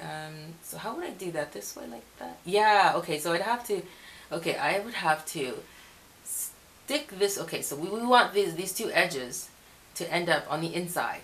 So we have to, see guys, isn't it fun learning with a beginner? Okay, so we have to stick our yarn needle through the inside part of the flap of the purse, okay? And then we thread through our embellishment or our little rose or whatever we have, okay? All right, and just now I'm hoping I'm doing this the right way. Did I do it the right way, guys? Can I do it this way like that? Yeah, I think I can do that.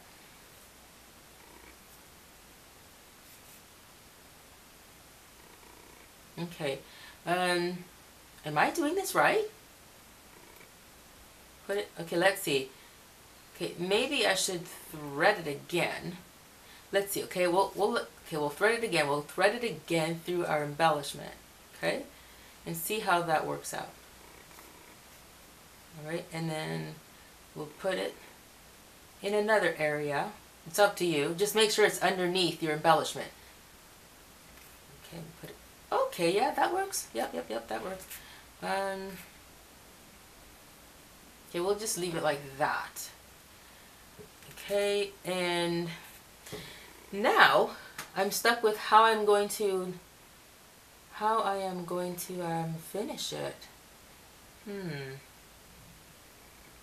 Well, what I could do is it's going to be pretty thick. So I can either stitch it here,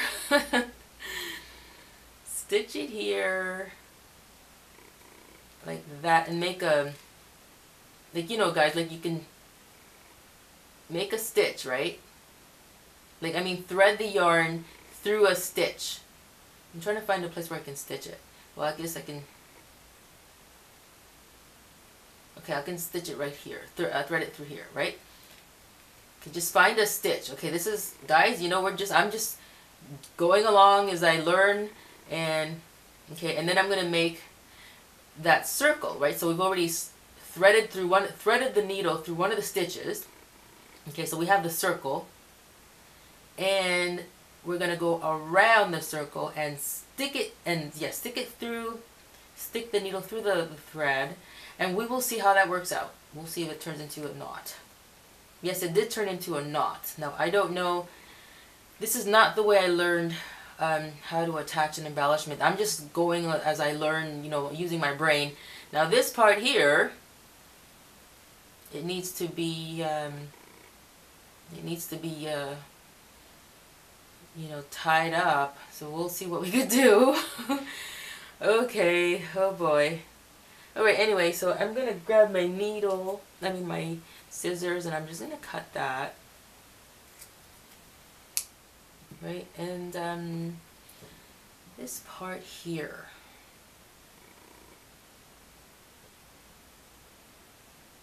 I don't know how that's gonna work. Okay, well, I'm just gonna, if you guys are left with this, I guess you guys are because of my instruction.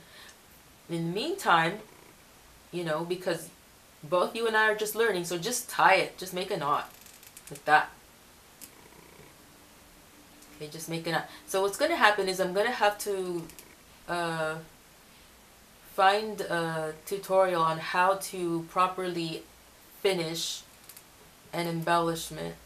Okay, this is how I always learn, guys. I learn through trial and error, and then I go back and review the tutorials, and then I eventually learn the right way.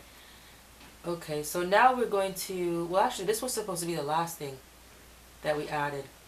We should have added, so I'm going to attach the strap.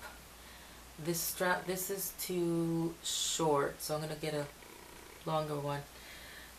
Okay, so the strap is also something that I've had a hard time comprehending how the lady in the tutorial finishes it off really neatly. So as soon as I learn how to do that, then I will come back and I will learn it very well for you guys. I'll learn it very well, and then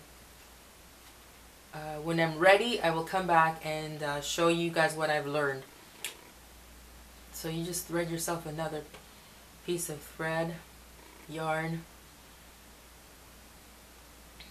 Okay, and then, so what I saw the lady do was she threaded the needle through, like it depends on where you want your strap to hang from, whether you want it up here, over here, but I don't think that would be very, I mean, like this is the flap, right? You have to thread it through this part here, which is more normal, the normal way you see handles hanging from purses. So now what I saw her do is she went from the back side, the outer part, not the inner part of the purse. She turned it around and just chose a place to thread it through. Okay, so I'm going to turn around to see where I am. Okay, so here, just stick it there, put it through there. Oh, I know what she did. She didn't use this needle. She did not use this needle. She used the hook. Okay, so I'm just going to replace my marker with my needle, and yeah, well, actually I think she did thread it, but no, she didn't thread it. She didn't do that. Sorry guys. What she did was, from what I think what I remember is she took the hook and she put it through here, like, you know, the part where you want your strap to go, and then she took the thread, the yarn, and she hooked it, she hooked it through like that, and then she started making chains. That's what she did. Okay, so we're gonna chain for as long as, like, you just keep making chains for as long as you want your handle, okay, or your strap. What did she do over here? I think, how did she, I forget how she secured it though, over here. I forget what she did. That's something else I'm going to have to learn, okay? I mean, to just go through again. Alright, so, yeah, okay, so I'll show you that again, okay? So you just put your hook through there, through whichever part you've chosen to start your strap at, okay? Let me see. Okay, sorry guys. Yeah, put it through there. Okay, so then you hook your thread and you put it through. Alright, and then you start to make the chains. Okay, so, oops, you gotta take your working yarn, not the little one. I almost did that. Okay, so yarn around your hook. Okay, put it through. Pull it through there. Yarn around your hook. Pull it through.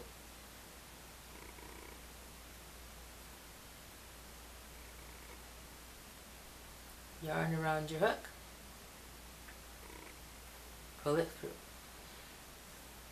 Yarn around your hook. Pull it through. Yarn around your hook. Pull it through.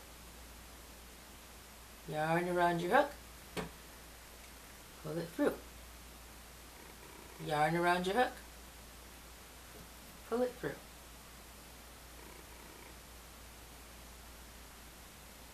Yarn around your hook. Pull it through.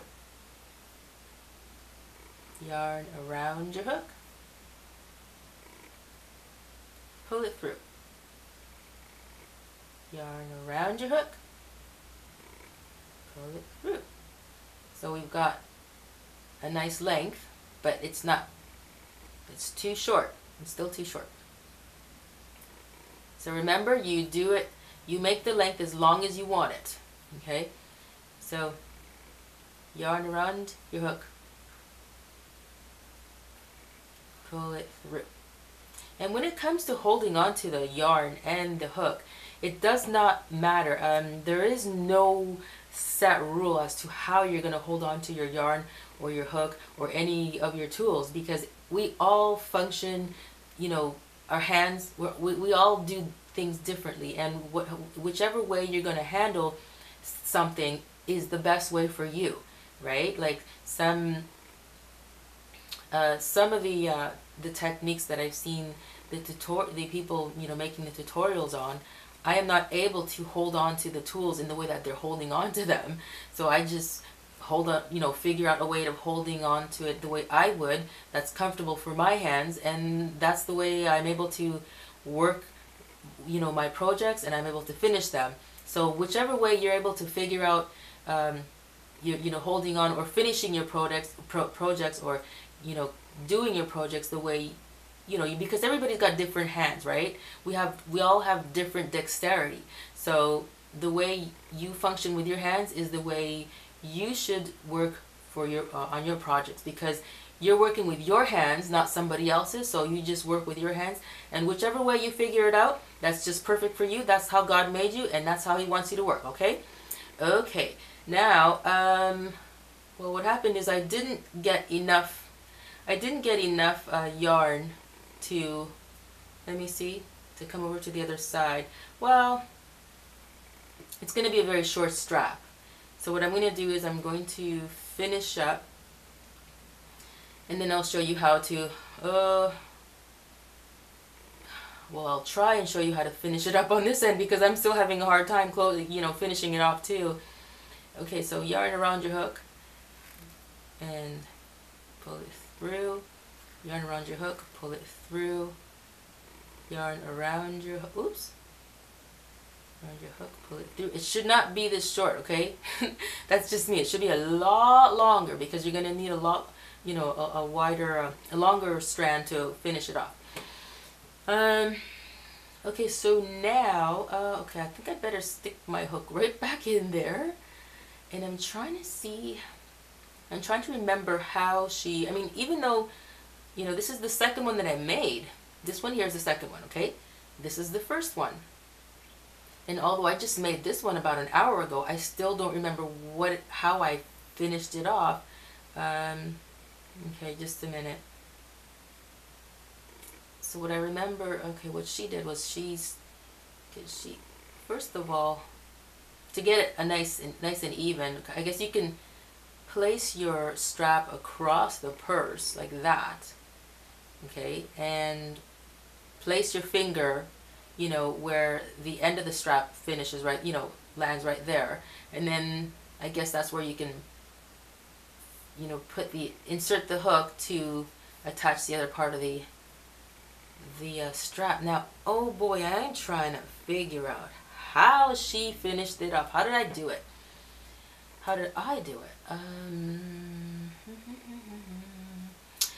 Oh my. Okay, you know what? I'm just going to take my little piece of string. So whatever you guys have, I'm hoping you guys don't have this much here, because this is going to make it hard for you. So just, hopefully you guys have a long piece of string to work with. So what I'm going to do is, so I've already put my hook through that little, you know, that side right there where I want my strap to get attached, and I'm going to, you know, hook this yarn, okay, yarn around the hook and bring it through. And this is gonna, alright, bring it through. Okay, so then what I'm gonna do is, okay, I brought it through, and you know how we make that circle? Okay, now the circle is gonna be, I guess I'm improvising. I'm making this circle that we normally see. I'm gonna use, you see this ring right here? Okay, I'm gonna bring the yarn that I just brought through this ring, and hopefully that will make a knot. We will see. So you guys try that and see how it turns out for you, and I'm hoping that it will work. I'm hoping it will make a knot. Okay, it did make a knot. Yeah, maybe that's the way. No, it's not. It doesn't finish off this way, because first of all, it's supposed to be finishing on the inside, so that this part here doesn't show. So I'm gonna have to, when I review the tutorial again, I'll see how the lady finished it off. Yeah, to make it nice and neat. But anyway, okay, so what do we have here? Oh, okay, that's the other side. I don't even know what to do with this. If you guys ended up with something like this, okay, the best thing I can do, guys, is whenever I'm new at something and I just improvise. I just improvise. So what I'm gonna do is, okay, let me put this here. I'm gonna take, I'm hoping that you guys, that your string was long enough, and if it's not long enough, then figure out a way to thread this back into a stitch, because we're gonna make, you know, that circle to make the knot. All right? I've been in that position before where the thread was too short to work with the needle, so I just used something to stick the thread through a stitch and work out my, you know, the knot, make the knot. So it turns out that my thread is long enough, so I'm going to stick it back through there, you know, like through, okay, this is what I'm going to do. I am going to, instead of threading it through, I'm going to just take the needle and thread it through one of the stitches here. Okay, the inside of the flap of the purse. Okay, so take one of the stitches, okay, and thread the needle through. Alright, okay, there's your circle. Just hold on to that circle. Okay, and then hopefully this will make a knot. Okay, so there's your circle right there. Alright, there's your circle, and put it behind, okay, the circle, and put it through, and hopefully that will make a knot. Let's see. I don't know if that made a knot. Oops. It's tugging at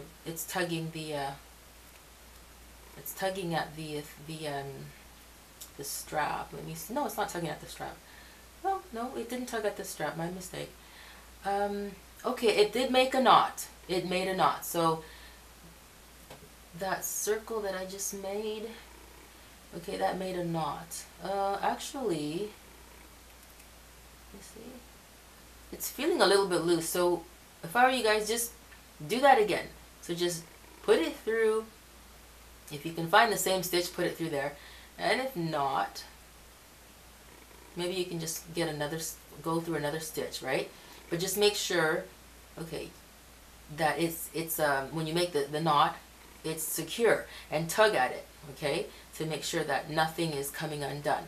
So you put it through there again. Oops, my circle was nearly disappeared. Okay,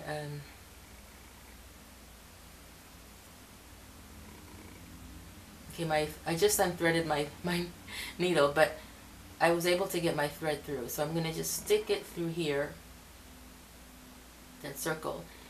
Then I'm gonna pull. Yeah, just make 2 knots, because the first one I could feel things kind of unraveling, okay, undoing. So just make 2 knots, and I just tugged on it, and it's very secure. So now we're gonna cut it, and here we go. I mean, here we are, guys. This is if it's your first person, it's your first little, oops, oh dear, I made a boo-boo. Okay, well, I will have to, like I said, I'll review the video, and sorry guys, I'll review the video to see how the lady did it, and I will be practicing until I get it perfect, and then as soon as that's done, I get that done perfect, and then I will make another tutorial and show you how to make this little purse. Okay, sorry about that, guys, but I'm hoping you still had a lot of fun with me. And yeah, oh, that's terrible. It didn't happen like that with this one. or with this one. I don't know what happened. This is the one that I made 2 or 3 days ago, and I made this one just a little over an hour ago, and they both came out just fine. Well, as far as the handles go, but I don't know what happened here. But anyway, it's trial and error, guys.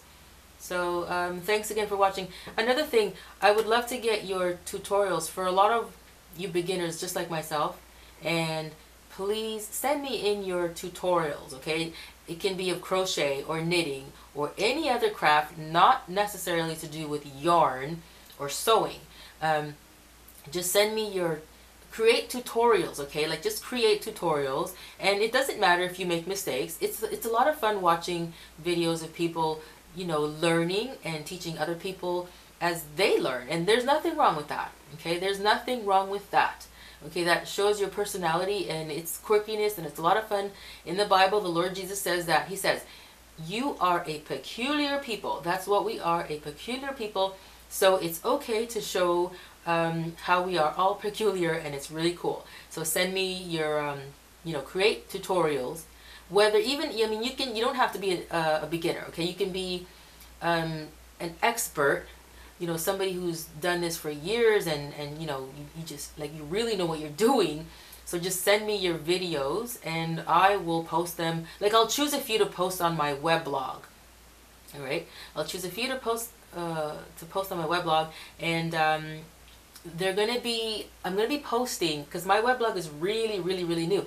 So a lot of the stuff that's going to be found on my weblog will not be found in my YouTube channel, okay? Because a lot of the stuff that I'll be getting will not be, you know, I'm not going to be transferring that stuff into my YouTube channel. It's gonna, most of it, a lot of it is going to be found only on my weblog.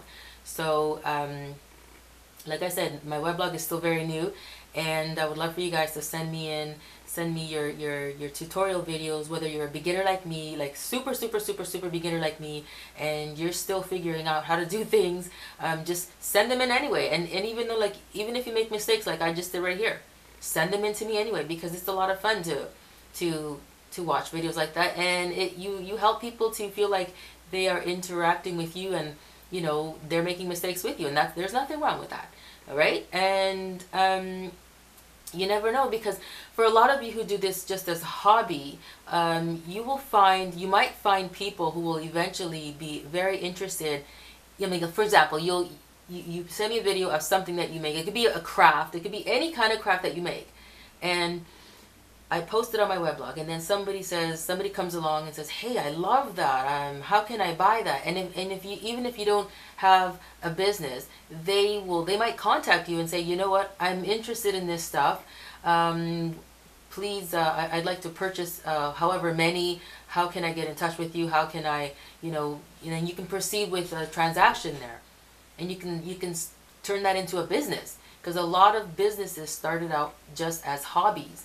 Right? You do something that you really love, and you turn it into a business, and a lot of people have gained a lot of success with that.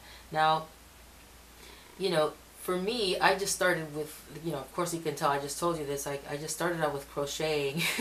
It's a lot of fun. So yeah, and it's something that I'm going to be, like, eventually I'll be hiring people to do these things for me, because I'm more into the jewelry. I love crocheting because it's therapeutic, but I'm more focused on making handmade jewelry, okay? Right now I do other stuff too that you guys can see on in my channel, but for me to like produce this stuff on my own to sell, I'm gonna be hiring people, because I just can't get into making all this stuff on my own. I find it kind of a little bit laborsome, especially for a beginner. But I did learn how to make these little baby shoes, which I don't actually, that doesn't really frustrate me as much. Yeah. So I have a baby shoe, not a tutorial. It's just featuring the little baby shoes that I made. So I guess yeah, you can. I'll attach that to my web this into the description box. Okay, so don't forget to send me your video links to your tutorials, or just to show what you have made. It doesn't necessarily have to be a tutorial. Just you know, send in video blogs of what you've made, and I will post those on my weblog too. Alright, so I will do that. Okay guys, so thank you very much for watching, and hope you had a really good time, and hopefully I didn't frustrate anybody or fluster anybody. Okay, alright, so I'm gonna be going, and yeah, so I think that's about it. Alright, also, did I tell you guys you can glue this? You can glue it, yeah, you can glue this to secure it. Right, and make sure you don't give anything with small parts to children under 5. Alright, okay, so I think I'm done here, and I will see you guys soon. Hasta luego. Okay guys, so today I'm going to be continuing to show you how to attach the straps for the little purse. And I forgot to bring the other little purses to show you. Well, I showed you guys those little purses that I did in the videos just before this one. Well, in the other videos. But anyway, so remember when I told you guys that I always have trouble with forming these edges here, like forming them to be completely straight. I've gotten a bit better because I applied the lesson that I saw from the one video, and I'll show you what I applied that I wasn't doing, and that's why my edges were coming out slanted, right? So this one, I just finished doing this one just now. I'm finishing it up. So this one here, I did this one yesterday, and you see how it looks slanted, right? Right, so like it's coming down this way. I don't know if you guys can see it so well through your screen, but the slant is coming down this way, and and this one here is also a little bit slanted, and it's coming down this way. So yeah, I'll show you guys what I mean by applying that one instruction in order to get it straight. So alright, so I'm going to put this to the side, and okay, so I'm going to finish this off. Hold on a minute, I'm just going to place it. Oh, by the way, I had to get a different color because I ran out of I ran out of this yarn. This yarn is it's a very light peach pink. I don't know how it looks through your screens, but it's a very, very light peach pink. Okay, and also, in case you're wondering, guys, I'm still so very new at this stuff. So the yarn, it's worsted yarn. That's what it says on the package. Worsted yarn. It's 100. Well, the one that I have here is 100 grams. So 100 grams equals 210 meters, or 3.5 ounces. Okay, so 3.5 ounces equals 230 yards. I don't know what the weight is. Maybe some of you experts out there might understand. I looked everywhere. I don't see anywhere where it says anything about a weight. I don't see anything. Maybe somebody out there might know what that might mean, but I looked everywhere. There's no name, no indicator for a weight, but maybe the measurements or the dimensions I just gave might give you an indication as to the measurements for the thickness of the yarns. I don't know. Anyway, and so okay, so we'll put that over there. Okay, and again, the hook is 4 millimeters. Now, the instructions tell you to use a 4 point. Hold on, let me bring it closer to my face. Okay, just a minute, guys. 4 point something. I can't really see too well. But okay, it's telling you to use a hook that is 4.5 millimeters, a 7 US. Anyway, this one I'm using, this is also from the US. I got mine from a store here, and this one says 4 millimeters. So I guess it doesn't really, 4.5, 4 millimeters. There's not much of a difference with the yarn that I'm using, so that's what I'm using. Also, oops, my little thing fell on the floor. I have this package right here. I got myself, because when I first started, when I first bought all my yarn supplies, I was all like kind of flipping out over all these supplies that I was going to get because I was so excited. And I found that you get your best bang for your buck when you buy yourself a whole set, just like that, okay? Because you're going to be working with all kinds of different dimensions of yarns. Like if you're going to be using a gigantic thick yarn, you're going to use, I haven't worked with the big yarns yet, but I do have some, but I haven't worked with them yet. So this is a 7 millimeter. Okay, so it's a 7 millimeter, and it's a lot bigger than the one that I'm using here, which is 4 millimeters. See the difference in the size? So that's really big. Okay, so this is the 4 millimeter, and this is the the 7 millimeter. So anyway, yeah, you can find these, you know, in yarn supply stores. This is where, well, I got my stuff at a supply store that's basically all for yarn and knitting. And I guess I also heard that you can get your stuff like at different department stores. So just check them out and go into their yarn sections and see what you can find. Because I'm pretty, like every, you know, department stores, they all have different sections, right? That's what they call department stores. So yeah, then they had these little wee ones. I was so amazed at how small it is, or they are. They're so tiny. This one is 0.075, I guess millimeter, I don't know. Anyway, and then there's a hyphen and a 12. So that's really, really tiny. Look at that, it's so small. But anyway. Okay, so I'm gonna start working. Ow! Poked myself. Ooh, okay. Gotta be really careful with these things. Alright. Here we go. Oops! I put away my I put away the hook that I'm supposed to be working with.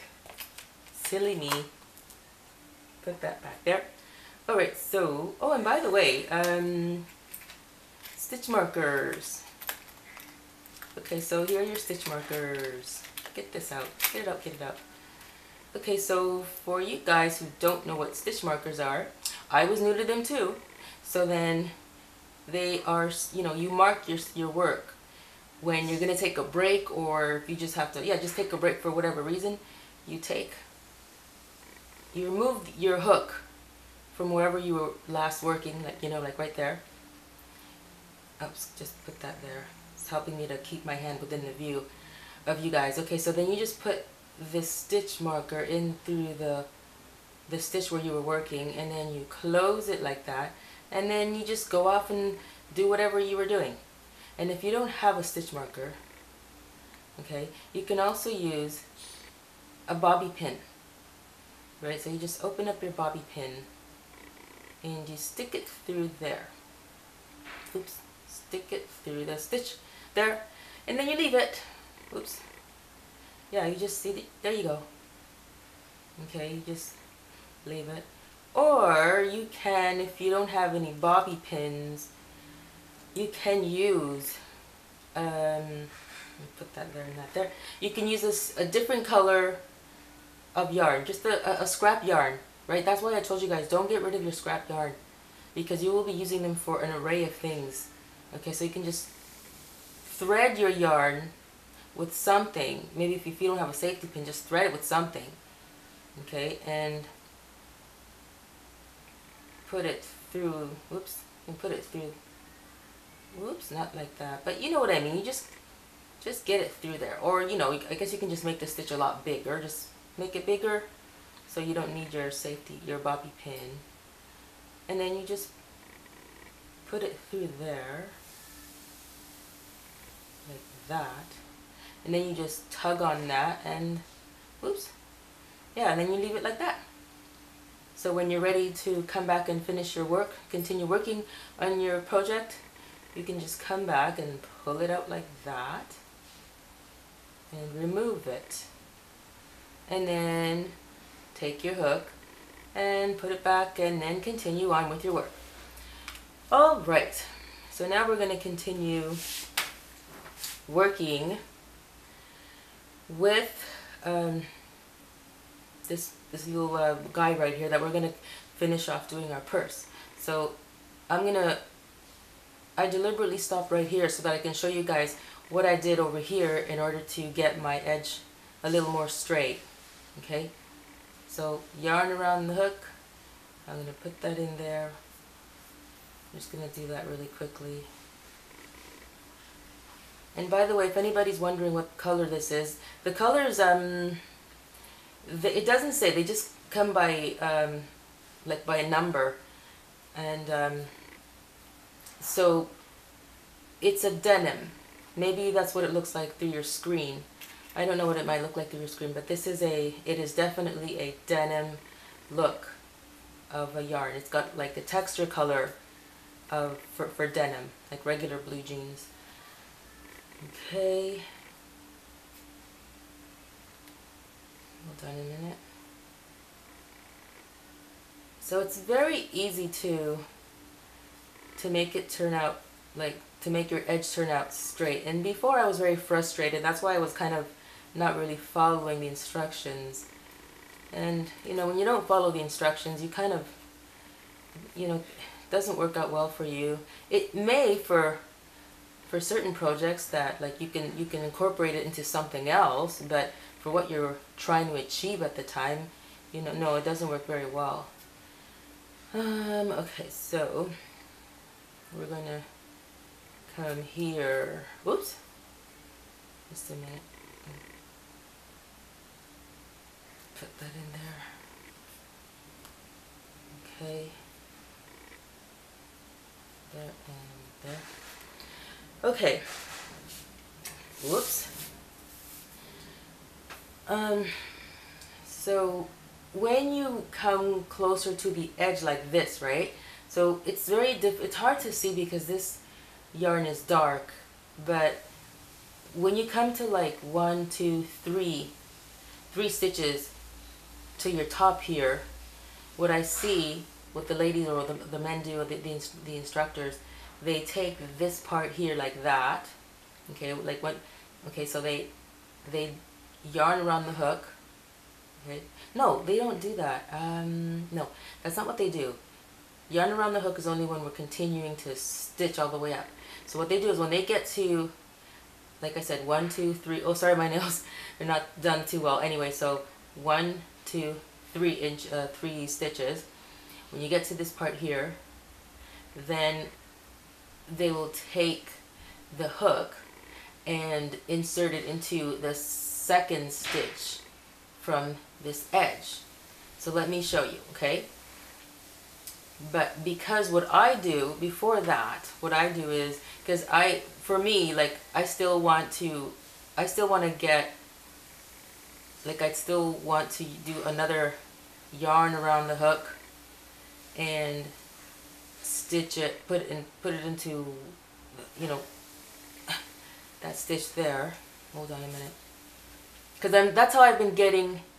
That's how I've managed to get my you know, my edges a bit straighter, even though they tell you to just, when it's at least 3 stitches to the edge here, to do this. Okay, so 1, 2, then you insert that there, and then you take your working yarn, and then you put it around the hook, then you bring it through like that. Okay, now you have 2 rings. Then you take this first ring and you bring it through the second ring. Okay, and then you close it. So you see how the edge is still, you see your edge here? It's pretty straight, right? So that's what they tell you to do. But for me, I'm still a little bit stubborn. I still feel that I can get at least one more double crochet in there. So I'm just, for me, that's what I'm going to do. But for you guys, you can follow the instruction that I just gave you that the other people are giving. So I'm just going to do that, yarn around my hook, put that in there, double crochet. Okay, so I'm still left with this much here. So now at this point, then that's when I will go to take my hook and insert it to this onto the second stitch. So it's kind of like, guys, it's kind of when you're very much a beginner, figuring out which stitch is the first one, which is the second one, which is the third one. It's frustrating, but you do learn and you get better as you go along, right? That's what's been happening with me, and you know, you'll get it, and then you'll become better and better and better. Okay, all right. So I'm just gonna.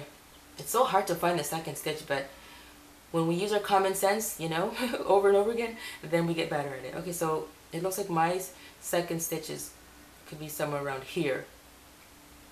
Okay, so there we're gonna go, right there, and then I'm gonna take my yarn, place it around my hook, bring it through. Okay, there's the two rings. Okay, and then we take that first ring, leave that alone, take the first ring, and then you bring it through the second ring.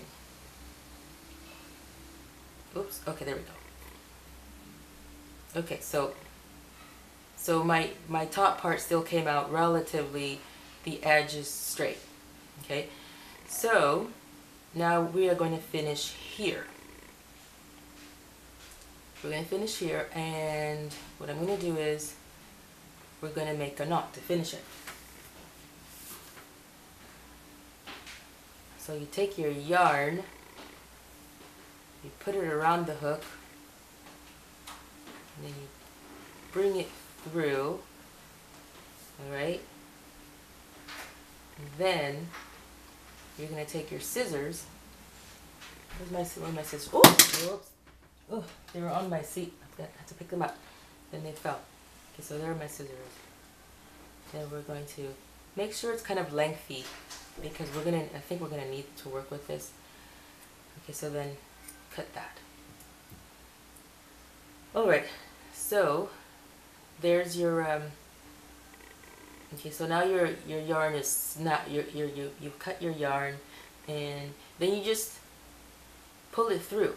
Okay, pull it through, pull it through, pull it through, pull it through, pull it through. Okay, then you grab that and you pull it. Okay, and now it's turned into a knot. Okay, so but don't cut it, just leave it. Okay, because I just saw the I just reviewed the tutorial for how to create the strap, and I'm trying to remember really well again, so I will try my best to teach you or to show you what I learned. Okay, alright, so now I made it a little bit longer just to make it easier to work with. So now what we're gonna do is, see, what the lady was doing was she wasn't making a purse. She was making, for you guys who happen to be watching this video before you're watching the other ones that led up to this, the lady was making a holder for her telephone, her telephone, for her iPhone or anything to do with a cell phone, right? So she made a rectangle, but hers was really, really large, right? Because it's supposed to fit her phone. And then she folded it like this, okay? And she sewed it here. She sewed it here. Oops. She sewed it here, and she sewed it here, and then she used this part here to make the cover. But since we're making little purses, right? This could be you know, the cover for the purse. All right. So now we're going to take this yarn here, but it's still too short. I should have made it longer, because with this yarn, the lady, she used this yarn, she threaded it with a yarn, a tapestry or yarn needle, and then she sewed it all the way down here, or from here to there, whichever end the, well actually it was from here. She sewed it all the way down here to put it together. So looks like I'm gonna have to, or maybe I could, I don't know if I'm gonna have enough. Well, I'm going to risk it and see if I have enough yarn. Okay, so I'll just place this here for my marker. Now for you guys that don't know, I just have to use one of my tapestry, my yarn needles here, place it here, and place my hook or some kind of a marker here, because yesterday or the other day when I was making this tutorial, after I finished recording everything, I looked at the video, I reviewed it, and I saw that the entire video was shot outside of frame. Right, so then I just tested to see how I can shoot so that it's within frame so that everybody could see. So I had to use these markers. It helped me to mark where I should keep my hands. Okay, so now I'm going to, now which side is the, I always get confused as to which side is the good side and which side is like, the not so nice side. So I learned that the bumpy side should be the good side. Okay, so this is the bumpy side. It seems like this is the bumpy side. So what I'm going to do is I'm going to fold it this way because I'm going to be turning it inside out. Well, it's still kind of cinched because I have this problem where I still just have to, I probably have to like really go by the instructions when they tell you that when you come up here to leave maybe like a greater space before you join, the top parts together. Okay, so anyway, we live and learn. So I think I'm gonna, looks like a coin purse. Yeah, I'm gonna do that. Okay, so now I'm going to, well actually oh, I see what, okay, I see what I did.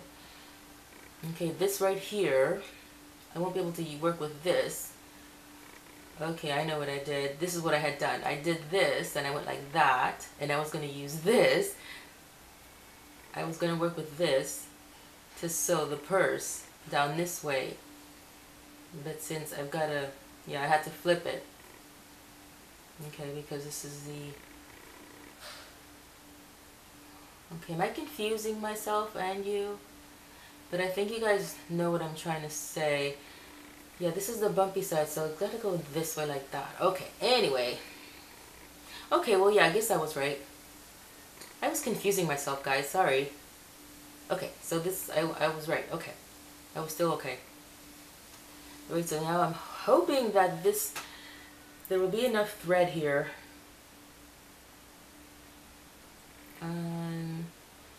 Where is my, okay, here we go. I like to use this to thread my yarn needle. Okay, so there we go.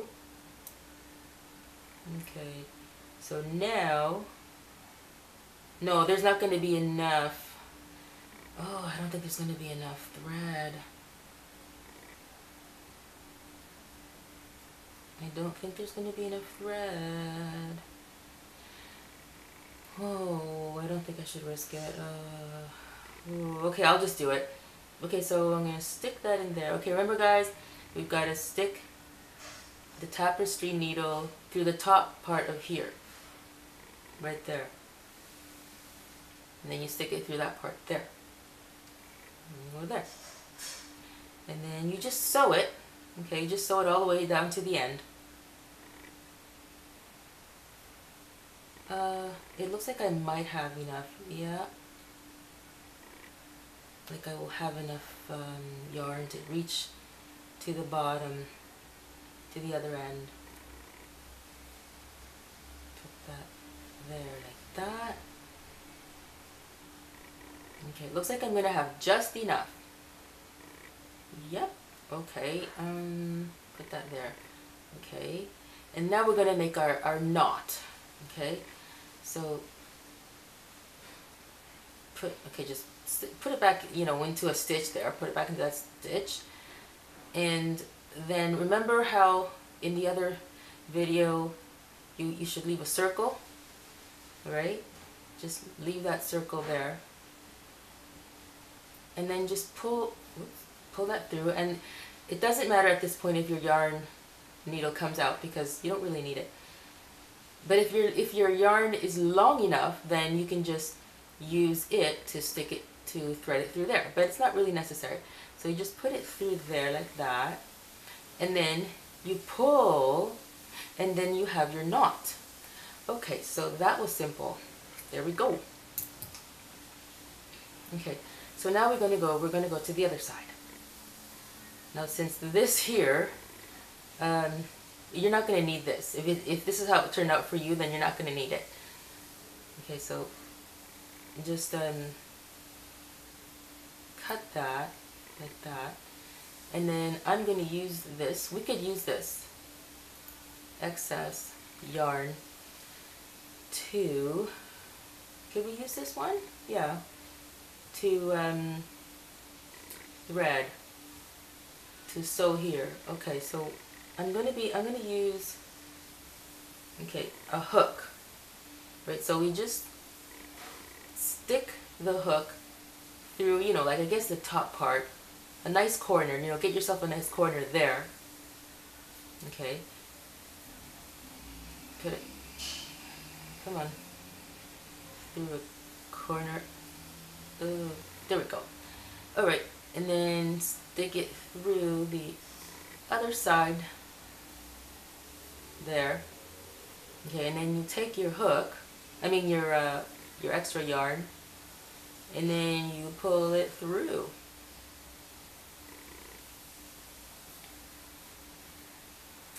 Now I'm confused.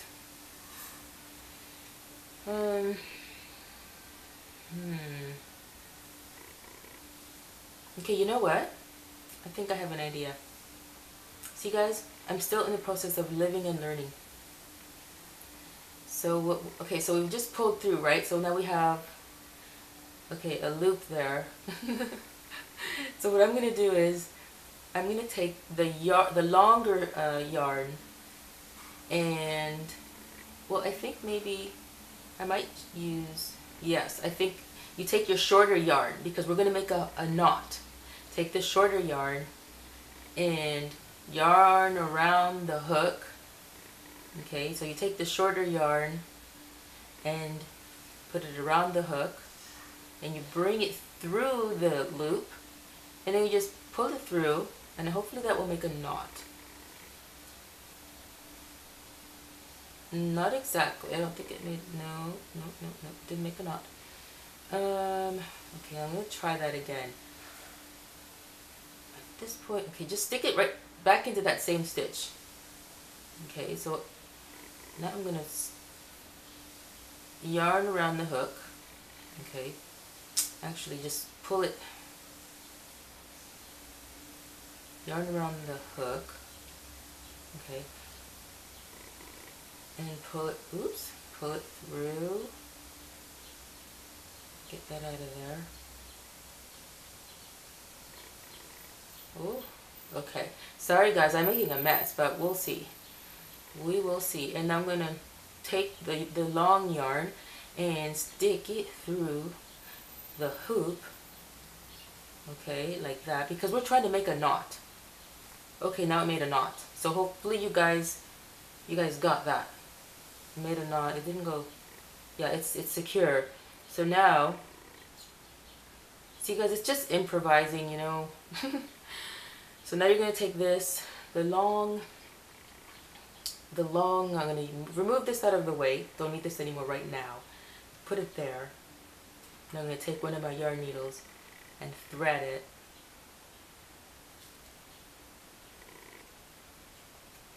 Okay. Alright, so now we are going to sew like we did with the other side. So we just sew like that. Okay. Sew it. Sew there again. There we go. Sew the top part. Move that out of the way. Sew the top part. Come on, get out of the way. Oops. Okay. Alright, continue. You continue to sew till we get to the bottom. Okay, almost finished. Alright, so now we're going to make the knot. So you just stick it through, back into the same stitch, okay? Stick it into the same stitch. And so remember the circle, okay? Leave that circle so that you can stick your finger through it and then pull through. And since my yarn is long enough, you know, I can thread it through the circle. And again, if your yarn is not long enough, just remove the thread from the yarn needle, okay, and then with your finger you pull it through like that, okay, and then you take that. Sorry, my camera stopped recording again for no reason. Okay, so now you have made your knot, and we're gonna cut there. So remember that I said that I'm going to be turning this bag inside out just to hide these edges here. Okay, I'm just going to hide the rough edges. So we turn it inside out. Well, that's so cute. That's really cute. It even looks like a pillow. Okay, so it looks like a satchel or something. Okay, so now, yesterday I was working with these little rosettes you guys saw in my other video, but I'm not going to be attaching that one today, working with that. Okay, just stick that in there. Okay, so now we're going to be attaching the strap. Okay, so now I'm going to be getting some more of my yarn, and what I saw her do. No, what did she do? Trying to remember. Okay, she took her hook. Okay, so she took the hook, and she took the little not the purse, but you know, her little cell phone carrier, and that it looked just like this, and she turned it around this way, right? So like this is the front part of our little purse, and she turned hers around this way, right? So then she took the hook and she placed it right there, like wherever she wanted the strap to begin. I mean we want our strap to begin in a place relatively where normally the straps are found, right? So it's like right there, right there at the edge, at the corner here.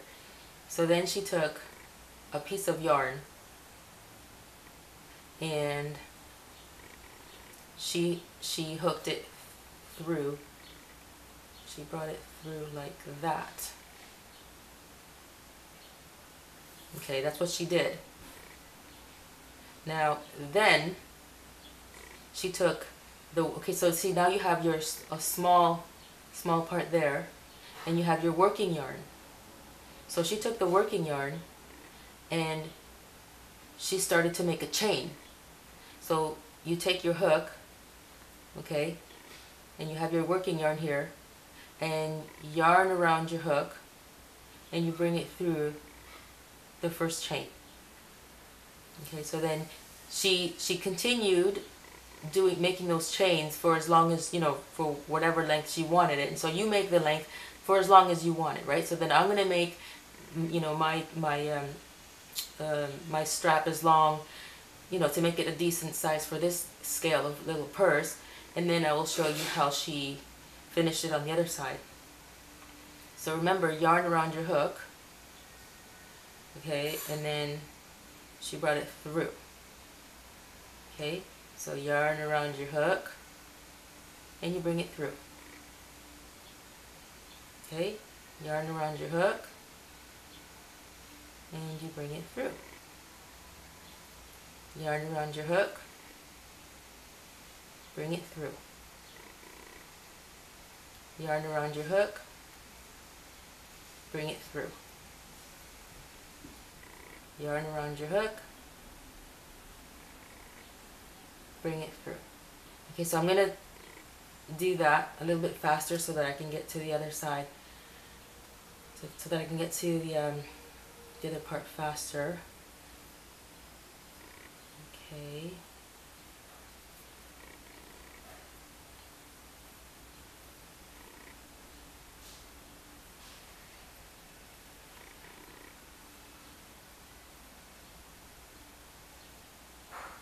Nope, still too short.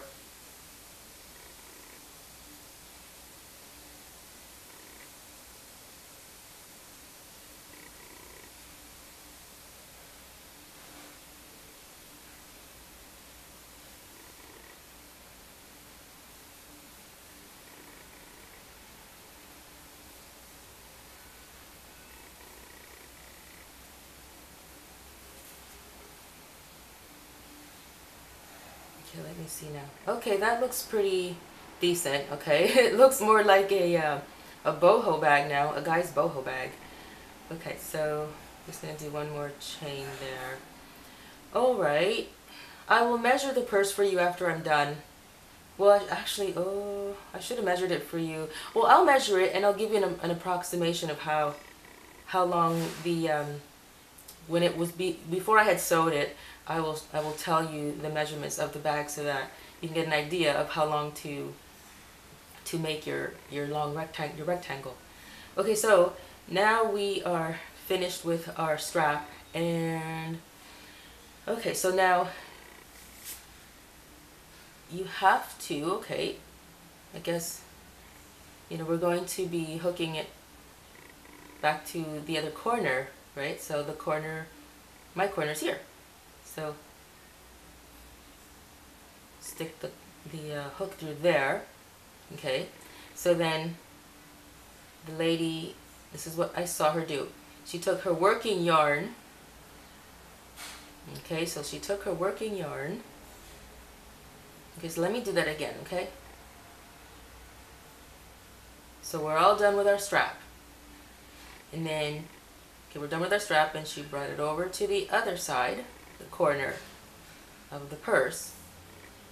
And she inserted the hook there, okay? So then she took the working yarn, okay, that's the working yarn there. Okay, bring that over there. Then she took the working yarn, okay, and she extended the hook outward like that, and then she placed the yarn around the hook again like that. Okay, so she brought the strap over to this end, stuck it into the corner where she wanted to put it, and then she took her working yarn, and then she put the yarn around the hook again, and she brought it through that little corner. Okay, so you see now you have 2 rings. Okay, you have your 2 rings there. So then she took the yarn, placed it around the hook again, all right, and she brought it through the first ring. Okay, and if I'm correct, just a minute, I'm going to try this. I think she did place it through the second ring. Oops, I came out. Okay, there. Yes, she put it through the second ring. Okay, that's what I saw her do. And then, to finish it, she's going to make a knot. So, you take your yarn, okay, your working yarn that you still have there and you're holding on to it, and you hook it around, okay, yarn around your hook again, okay, and then you bring it through the ring that you have. Okay, you bring it through. There we go. And now we are going to cut this. Okay, we're going to cut it so that you can make a knot. Okay, so I don't remember how long she cut it, but I don't, okay, we'll just figure something out. So we're going to cut that. I cut about 2 inches. Okay, and then you bring it through. Okay, you see, you just bring it through. See, it's still hooked. It's still hooked onto your hook.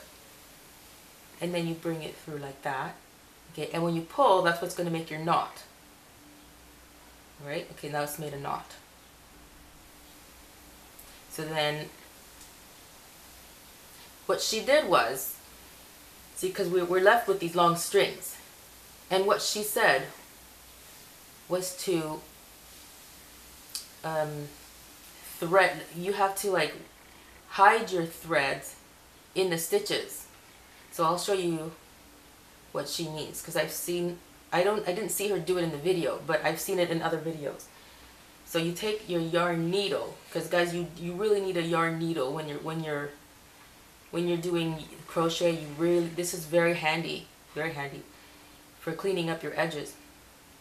Okay, so then you just, you know, thread your yarn needle.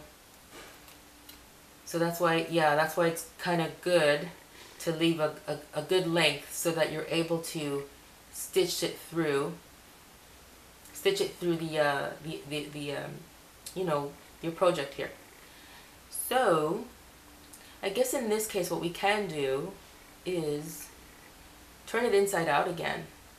Okay, that way, that means I'm gonna have to I guess undo this. Okay, I'll just undo that, turn it inside out again. Okay, so that I can, or we can, start hiding our thread in our work. Alright, so I'm going to thread it again, get in there. Okay, so this is what she did. I mean, this is what I've seen. So you thread it, make sure that it's, when you finish your with your yarn, you just make sure you get a nice maybe like 4 inches. This is not 4, this is like 3 inches. Make sure you get like at least 4 inches of yarn left, so that it's easy for you to thread the needle. There's not, I mean, to work with the needle and to sew. Okay, so just whatever, like just work. You see this right here? Okay, you don't have to go all the way through like that. No, you don't do that. You work just on the surface of the stitches.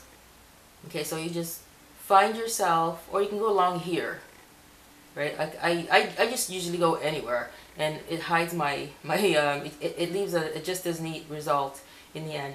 So I'll just work in the body. So I'll just find see a top stitch right there, like that, and bring it through. And then you find another top stitch, okay, and you bring it through.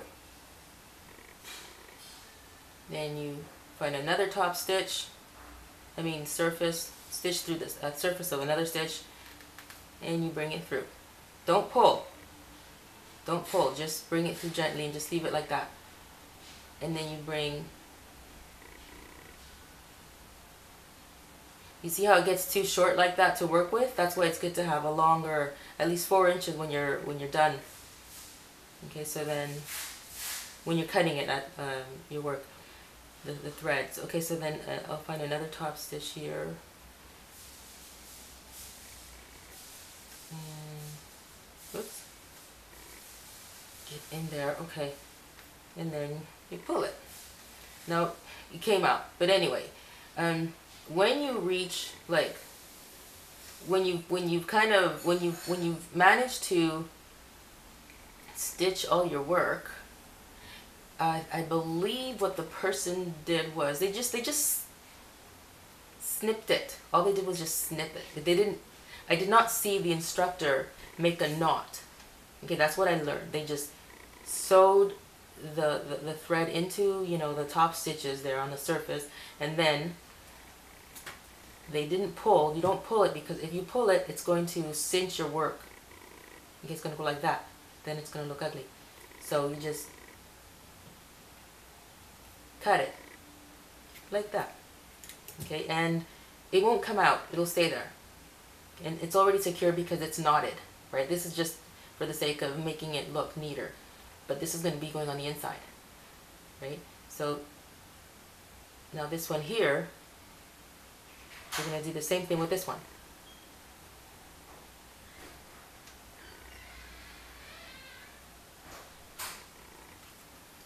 So we're going to thread that.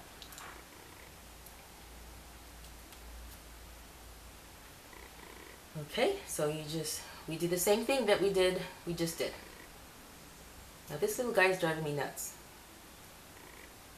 I'll just pretend that it doesn't exist.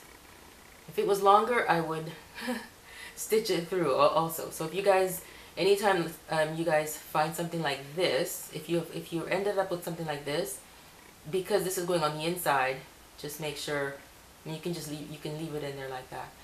Okay, so now I'm going to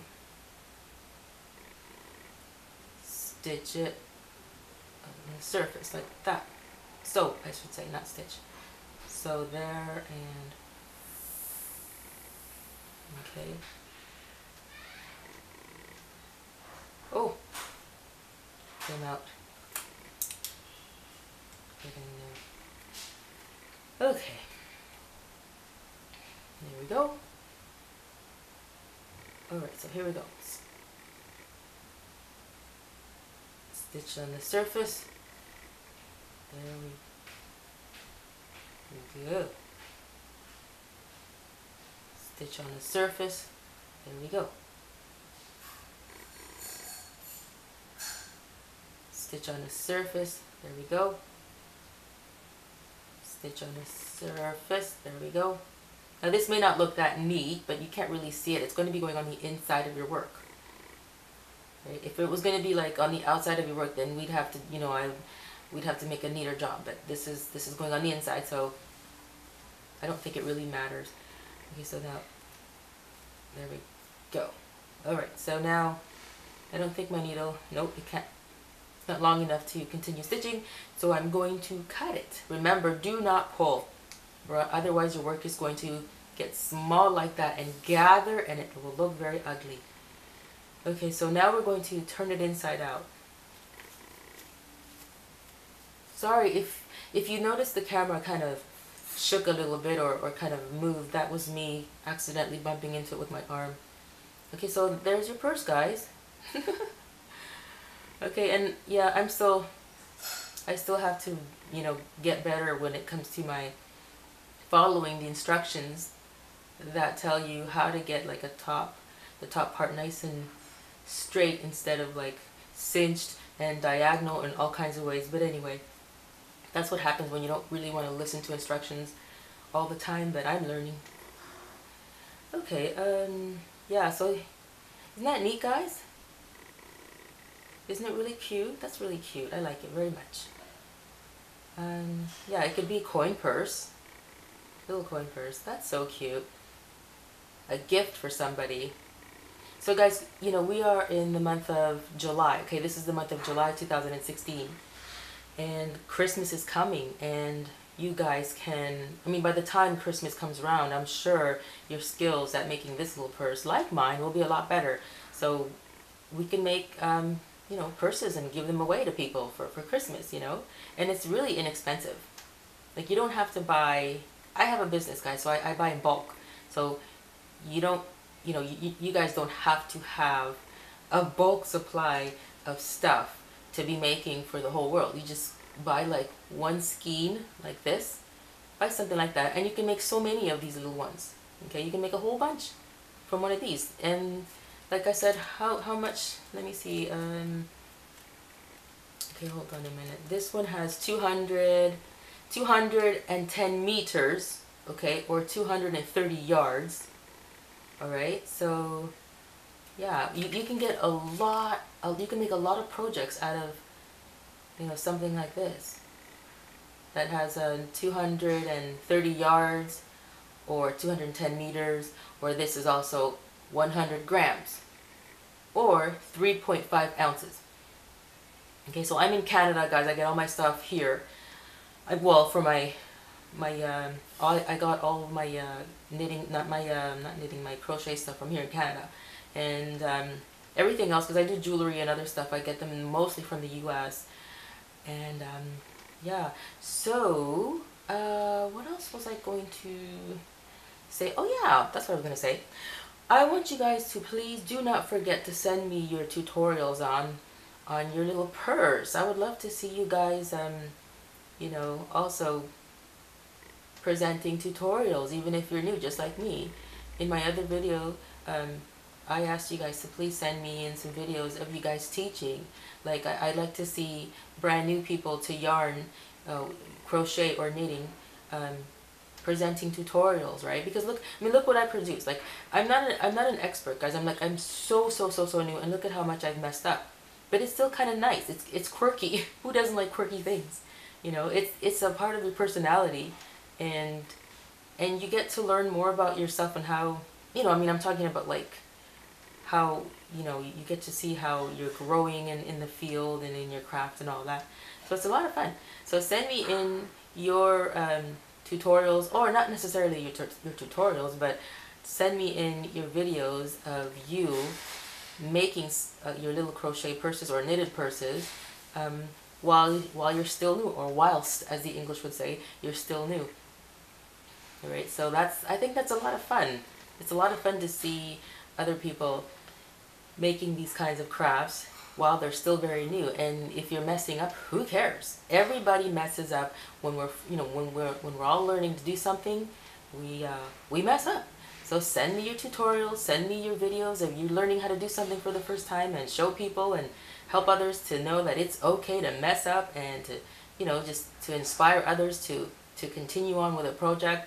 They might have started on something and then gotten so frustrated that they just put it away and said, I'm never going to pick it up again. But your video will probably inspire somebody to pick up that craft again, whatever it is. And then, you know, because of you, they will finish it and get better at it. So yeah, the Lord places us on the planet to encourage other people, and other people encourage us. So yeah, send me your videos, okay? Make tutorials, make these kinds of videos, and then just send them to me. Make your videos of making stuff and you messing up. And also for those experts out there who would love to show others, you know, who would love to get some more exposure, I will choose, like, send me your links of you making, you know, your beautiful things. Send me your beautiful things that you're making, and then I will choose a few of those to post on my blog, okay? Because I have a web blog, and the link is in the description box. So yeah, and also a lot of the things that I'm going to be featuring in my weblog will not be seen in my YouTube channel. All right, and yeah, I'm still very new at weblogging, but there's going to be a lot of stuff that I'm going to be presenting that will not be seen here on my YouTube channel. There's going to be a lot of stuff on my YouTube channel, but there's also going to be a lot of other stuff that will not be in my YouTube channel, but only found on my weblog. Alright, so it's still very new, and a lot of the stuff right now, you'll notice that I do have a lot of stuff from my YouTube channel placed on my weblog, but there are also a few other videos not found there. But anyway, you guys get the point. So I'm going to stop here, and I can't wait to see your projects. I'm really excited. I'm really excited about seeing your stuff. And oh, sorry guys, I think I just moved the camera again. I'm excited to see your things, guys. I'm really excited. I mean, this thing is like, it's like really not perfect, but I still love it. It's funny. So okay, it just looks like it looks like a guy's boho bag. It's really cool. So remember, guys, Christmas is coming. Christmas is coming, and not necessarily, you don't necessarily have to make this for a special event like holiday, like Christmas. This could be made for any occasion. Just make it for whatever reason and give it to somebody for a Christmas present. And yeah, and like I said in my other videos, there are so many people out there who would love to maybe order something from you. You don't have to necessarily have a business, but what if what you're making could turn your craft into a business? It could turn into a business, and then before you know it, you're going to have orders, right? So yeah, that's a possibility, because a lot of hobbies began, a lot of businesses began as hobbies. So yeah, turn your hobby into a business. You know, you never know where that could go. You might get people sending you messages, hey, you know, I would love to have a few of those. How can I order? And then they'll contact you, and you guys take it from there. Okay, so you never know where your hobby will take you, because God gives everybody talents, many talents, and they're still yet to be discovered, because a lot of us have talents that, you know, we don't even know yet, that we still have to discover. Okay, all right guys, so thanks for watching, and don't forget to place your comment, follow, and place a comment in the description box, and visit my link, my blog link. Okay, I'll see you guys soon with the next project. All right, okay, see you guys soon. Bye. So sorry, but I forgot to give you the measurements of the dimensions for the purse before we put it together. So let me get my measuring tape, and okay, so I'm going to measure this part here first, from here. Okay, well, I'm going to measure it from, okay, I'll just do that. Okay, so there we go. Okay, just, that's approximately 3 inches. It's just underneath 3 inches, like from here to here. Okay, so keep you from getting confused, I'm going to hide, that's the fold of the purse, or the, you know, the top fold of the purse. So I'm going to do that. Okay, so that is, it is, well, mine says 2 inches, 2 inches and 2 3/4 inches. Okay, 2 3/4 inches. It doesn't have to be my exact measurements. You do whatever you want to do, but just if you guys would like a guide, all right, so just round it off to 3 inches. Okay, so this is from here to there, it's 2 3/4 inches, so we'll just say 3 inches. Okay, so then we're going to measure, okay, from, so now we're going to, yeah, just extend the fold there.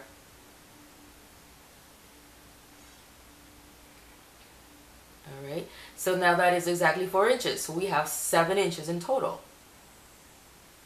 So this front part here, right, with the fold of the purse not added, like that. Okay, so it was 2 3/4 inches. Okay, it was, hold on, 2 3/4 inches. Okay, 2 3/4 inches, and then we extended the fold of the purse, turned it around. Okay, so then that's 4 inches. Alright, so now that's 7 inches in total.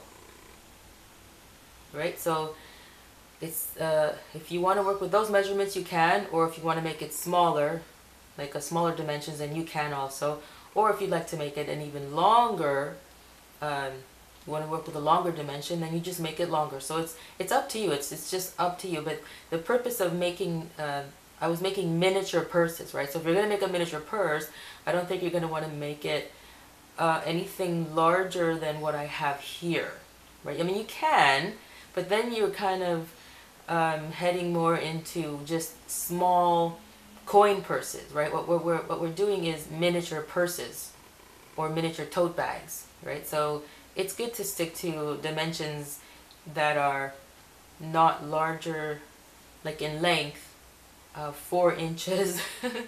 Okay, it's up to you, right? But just remember, just take note that if you're gonna go anything beyond 4 inches, then you're no longer really, it can no longer really be described or what's the word that I'm looking for, described as a miniature. Okay, it's just becoming like a small coin purse. So if this is the look you want, then just make sure it's like from 4 inches in length and under. Alright, so okay guys, so I'm hoping you guys had a lot of fun, and that although I'm not an expert teacher, I'm still hoping you guys had a good time listening to my instruction. Alright, see you later. Hasta luego.